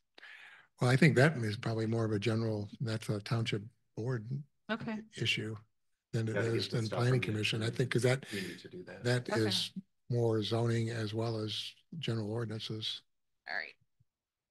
Well, we got a couple things left. We got 10 minutes left. Well, you kind of lump together the short-term rentals and the private road ordinances. I Mhm. think they're distinct issues because when we talk about the private road ordinances, we're not talking about a committee.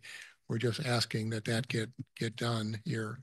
And we have some ability to tap some expertise from Gordy Fraser these days with a Do you fairly, need us as the board to tell the planning commission that? I would, well, again, because that private road ordinance has bounced back and forth between the board and the planning commission for a long time, it would be very helpful to have some direction here as to whether you want them to do that. I personally think the township's very vulnerable by not having a private road ordinance in place. But now they have Gordy Fraser. But we have no ordinance that tells people how to design a private road. The prior board was wanting to work on this too. I remember talking to Ron about it. It's been on the table a while. It just never moved anywhere. But I would like to, if I may, request that the Whitewater Township Planning Commission to develop a private road ordinance for consideration by the township board. Further, the Planning Commission is encouraged to use consulting services from GFA to create a proposed ordinance with commonly accepted engineering standards and procedures. The Township Board hopes for a draft ordinance in the next 6 months that contains essential elements to protect public health and safety and the interests of residents who ultimately use private roads. End of motion. Seconded. And I want to be clear, we're not talking about existing private roads. No. Correct? Well, the ordinance isn't written yet, but the focus in my mind is not on that. It is on a developer building a new private road. Right. I mean, I live on a private road. It's been a private Right, road forever, right, but right. we're not talking about changing that. We're talking about new No, roads. no. I mean, I'm not authoring myself the ordinance, but that's not my focus and whatever I have to say about it. Tim, that your motion was as this was written. Yes. I'll second that motion. Randy Oh, already sorry, did that sorry. one. All in favor? Aye. Aye. So, next we have the High Prairie Park Bleacher Project.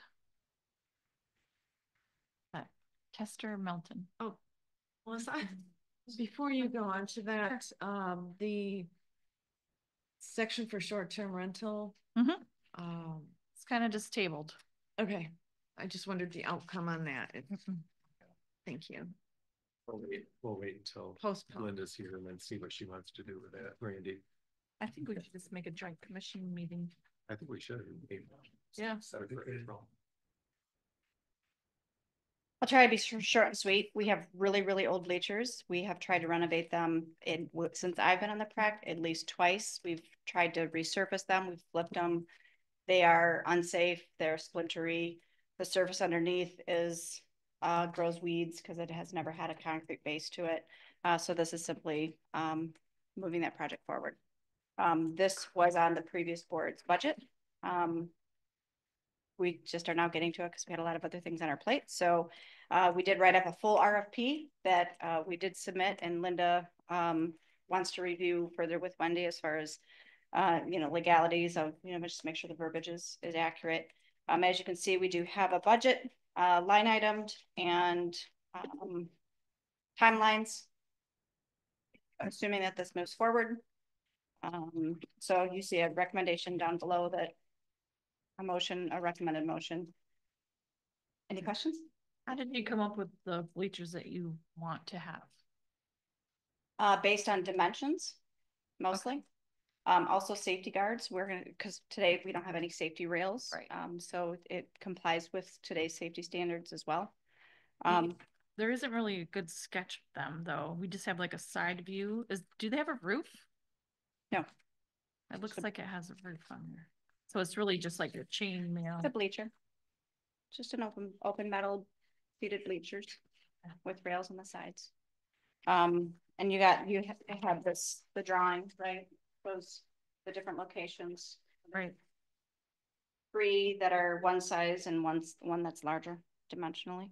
The one that's larger is the home bleacher. That's the one that typically gets used the most, has the most people. That's the one when you first come into the park, it's straightforward.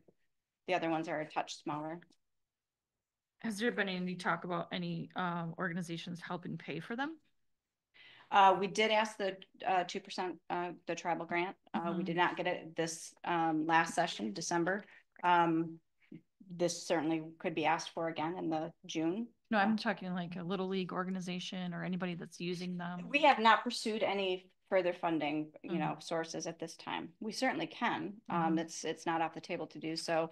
Right now it's in the budget. And so, you know, to get things moved forward and planned, it takes time. The last, we tried to just get the process of getting contractors to bid it out. It was a fall time and it was a struggle bus. People are busy. So the earlier you can get in and start that process. So that's how you got your numbers. It's from those two bids. Yeah. Couple questions. One, I know we talked about the playground, the 2% grant from the tribe for the playground equipment was 14,000 something. And at least I thought I heard from the chief that we could go back to the tribe, see if they could reallocate that to this project. Since we didn't use it for the playground yet, you know, we have like a year to use this or something like that. I'm not saying the playground equipment's off the table, but that could be a way to at least take advantage of that 2% award by going back to the tribe and see if they would just move it over to this project. So it's still recreation related, but so that was one thing.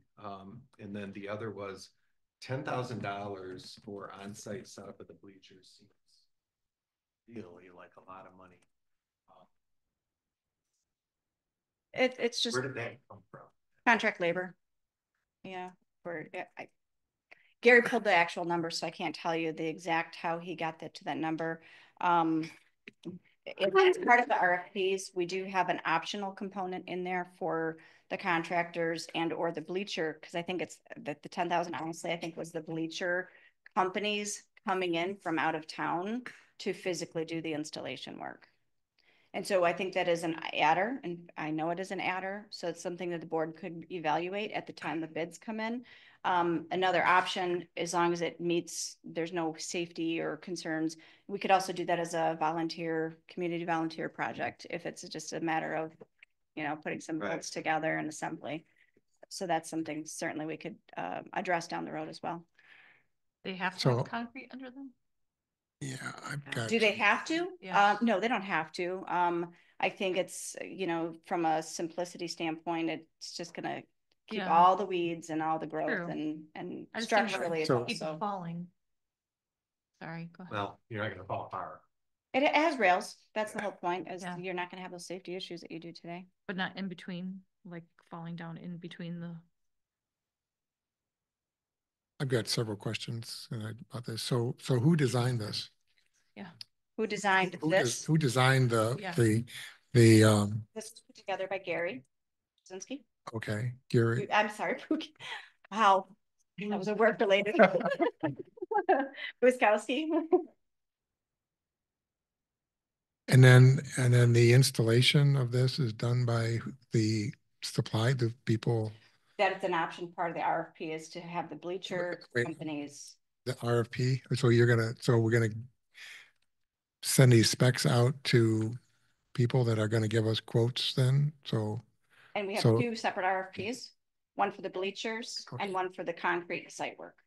Oh. And so who is reviewing that RFP and the responses to that then? That would have to be us, right? Yeah, I guess I'd like to see the RFP as well as the responses to it.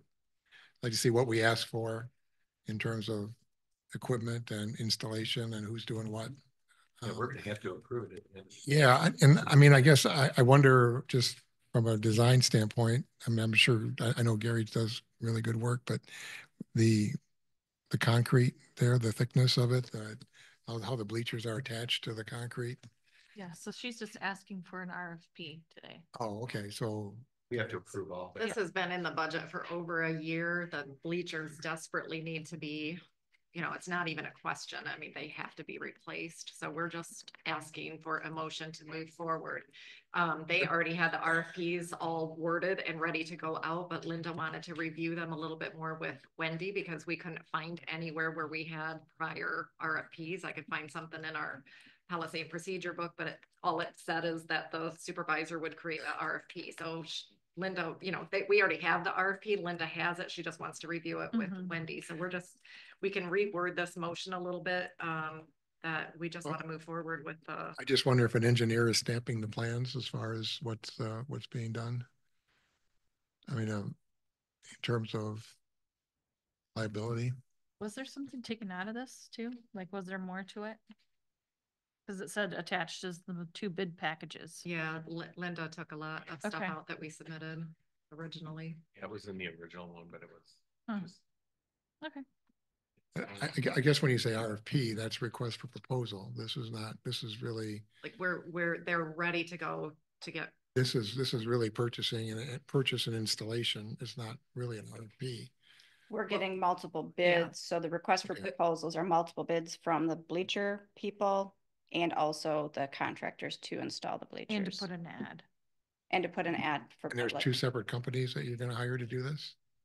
Whatever the board, when the RFP goes out, whatever the board determines, but yes, there would be ultimately 2 purchases because you'd have the bleacher contract or the bleacher company that you guys would send a purchase order for them, and then a second one to direct it to the contractor.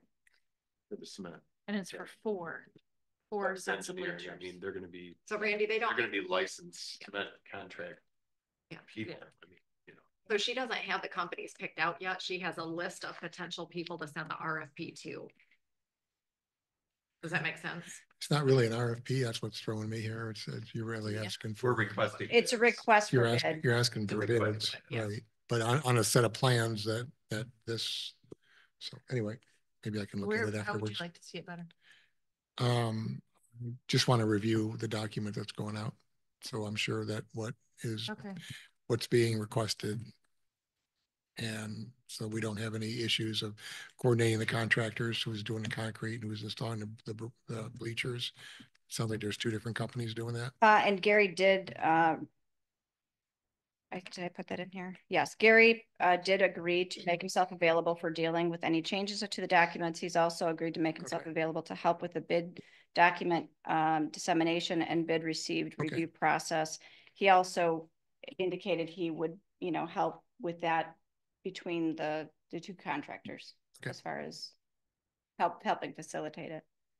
So I think how do we move forward, like just to get it approved and know that it's done so we don't have to wait another month? No, we don't want to wait another month. We don't want to wait another month. How do we just approve the motion is, I'm going to take a stab at the motion after hearing what Randy had to say, but motion to approve and proceed with sending out bid request for bleacher equipment and bid request for concrete work to suggested list of bidders and as an ad in the Traverse City Record Eagle and listed on the township website.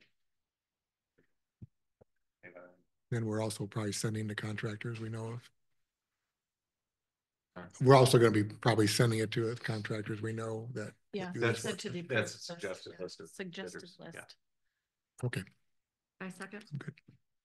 Before you vote, so you changed bid request. Request for proposal was sending out bid. What did I say? You changed request for proposal to bid request. Yeah, that'd be better. Yeah. Right. And then I did have a question. I was focused on that and didn't quite hear the tail end when I was reading that township website comment by Supervisor Slopsma. I just stopped at website. Okay, yeah. When he does that part. Wanted to clarify that. Thank you. Sorry. That's okay. And Ms. Kester, you were the second. Thank you. Okay. All in favor? Aye. Thank you.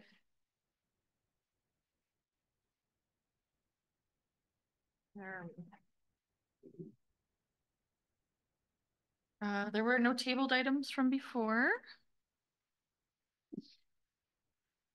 And it's a board discussion and comments. That's how we're on good. Public comment. Well, We just got to get through this and announcement. I wanted to actually bring up that we did have a proposal from Mr. C from the restaurant. Chris Copeland, about trying to sell the township his restaurant, and that we were going to publicly announce we're going to take a walking tour of it. That is not decided yet what time or place, but we will be doing that. So that's all I wanted to say. Yay. Wendy, Right. the restaurant's called Mr. C? It's called Mr. Yep. C's, yes. Oh, okay. It's trying to give us a really good deal for a proposed township hall. Oh, okay. Yes. You're getting in the restaurant business. No, no restaurant. Wasn't that going to be with the fire department possibly? Yes. Okay, yeah, so. Announcement that our regular township board meeting is on March 10th, 6:30 p.m. And because we did clarify that on our list of calendar dates and made that public, that is correct. Legal. Yes. Yeah, Budget work session. But we do need to put it out. Oh, it's been out there. Oh, it has. Oh, yeah. Yeah. Since the last we're date. allowed to change that date. Yes. The budget work session, which that first one would be March 17th. Will be the public hearing. That's all you have to announce right now. Okay. And then public comment. Anybody have? Hold on. Sorry, you said budget work session 317, and then you said. Well, public we'll hearing. skip that one. Budget work session. We'll just say budget public hearing March 17th. And a work session. No, we're not going to do those. No, yeah, we'll just NA. wait until we'll say that. Yeah. 317 on hearing, Yes. 6:30, right? and that's at a special meeting. Yes, it would be.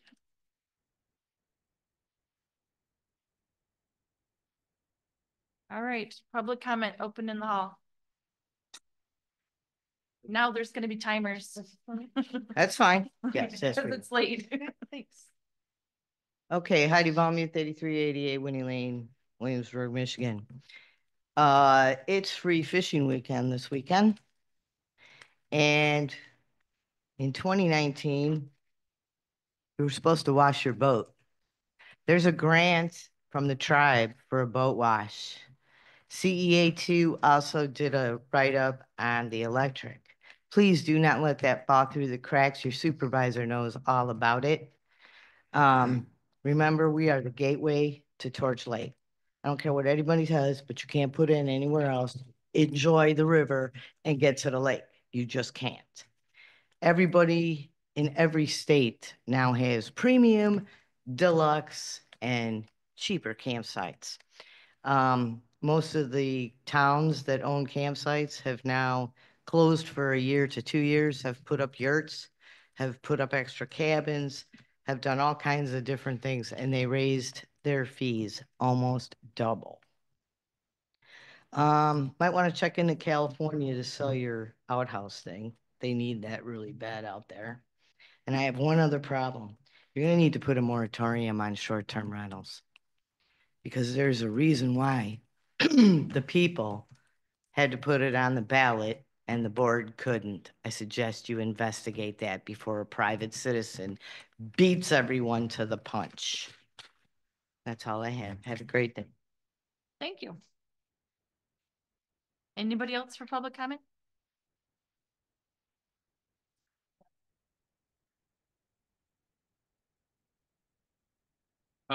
Gordon Laramie, I live on Skegmug Point Road. I want to support Ms. Graber. I think, you know, we're a society that's built on rules and laws. And if we don't enforce those rules or laws, what do we have? Prior boards, I think, have struggled with the fact of how they were going to administer, I don't want to call it punishment, code enforcement. I think we have to have a code officer. How that's, whether that's paid with fee-based, from fines, from additional taxpayer dollars. I think we have to have it. It's necessary. And if we have that, We have the ability to have better properties, higher values, all the things that come along with living with rules. I shouldn't have to drive by a piece of property where the resident has every item that they own since they were 10 years old in front of them. It becomes an emotional thing. So we have rules. If you build your house within 25 feet of the lake, what do we do for enforcement? How do we enforce that? Do we now have to have an attorney? With my limited knowledge of the American legal system, if you have an officer, I think you don't have to go to an attorney. You have a step process, and that officer can be a representative of the community and go to the court and say, we've done this, this, and this, judge. What's the next step? I think that's something that we have to have. So, Mike. Laramie. Yeah. Could you please provide me with the information? I appreciate it. So I'm going to show anything for Thank you.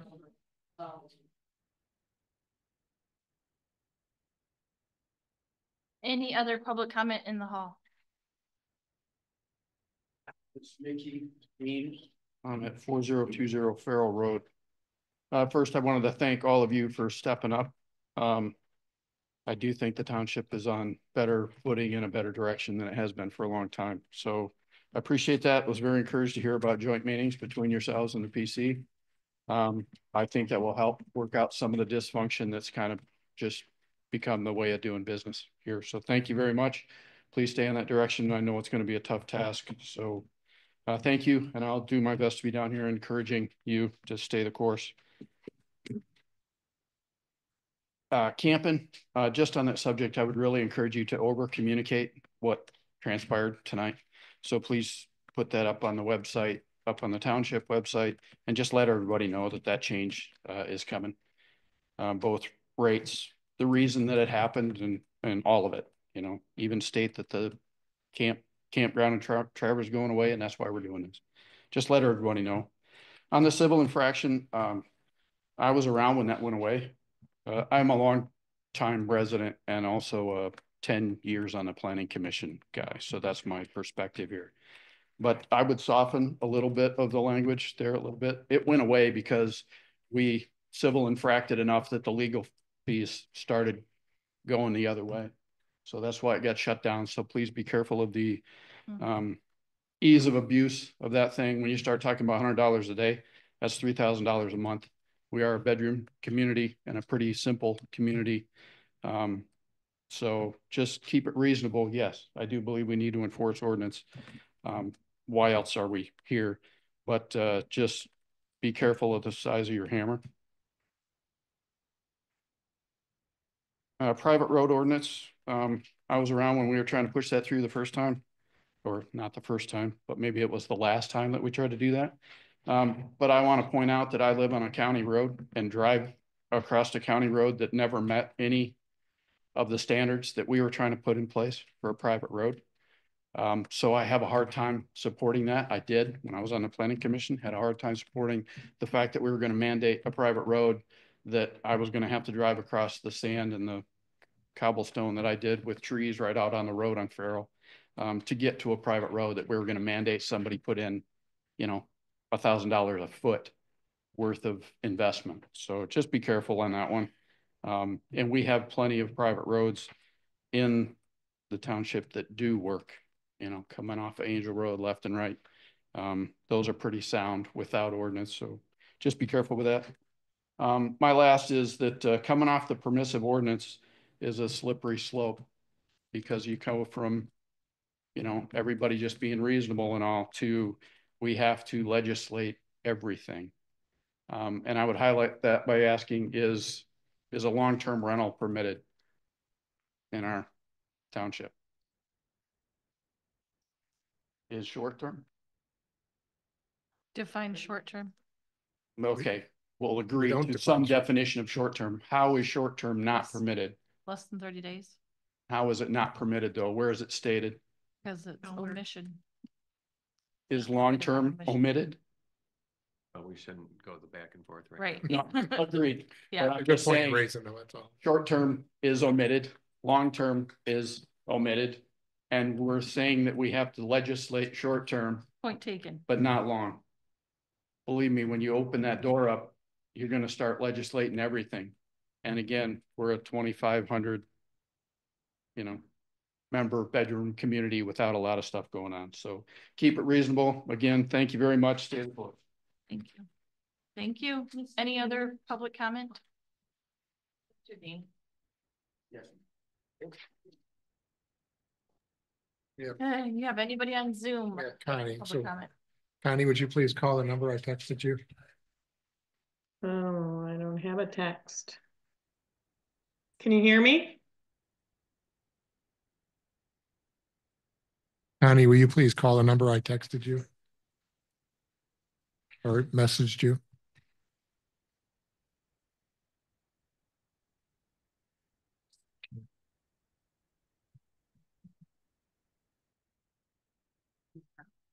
I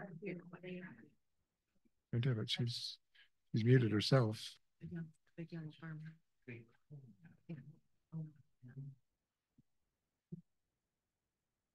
Is there somebody on Zoom? Yes. Yeah, but I can't, I've given her the, here it is. Here it is. Oh, shoot.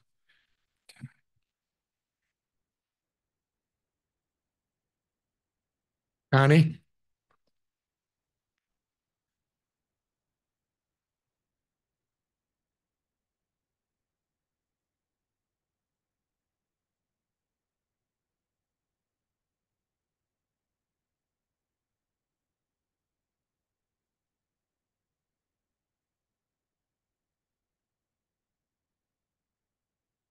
Figure that out. Connie, are you there? Yes, I am. Can you hear me? Yep, we can hear you fine. Take a moment, Please, Just one more public comment. go ahead, Connie. 6761 Bags Road. Spell my name Hymore. Thank you. So portable restroom thing, I talked about it in the beginning. I'm glad you didn't vote to sell it right away before you talked to some people, because I talked to some people who were implementing that portable restroom, and there were answers to some of your questions. So if you don't want to reach out to those people, you can reach out to me and I can get those answers for you before you sell it, if you decide to. Also, I really count on Zoom because I can't be there to your meetings. And so I'm so grateful that you offer it. Randy, you were nice and loud and clear, but people, when you sit back in your seats and your mics are at the edge of your desk on the other side, I can't hear you. You can't hear you. So I kept turning my volume up to pull those voices out. And then when Randy was blaring, so I had to keep turning my mic back and forth. So I appreciate Zoom. I appreciate you guys, what you're doing. Have a good night. Thanks so much. Thank you. That's it. All right. Need a motion to adjourn the meeting. Second. All in favor? Aye. Aye. 10:18. I think, Randy, for me, the microphone, number one, I was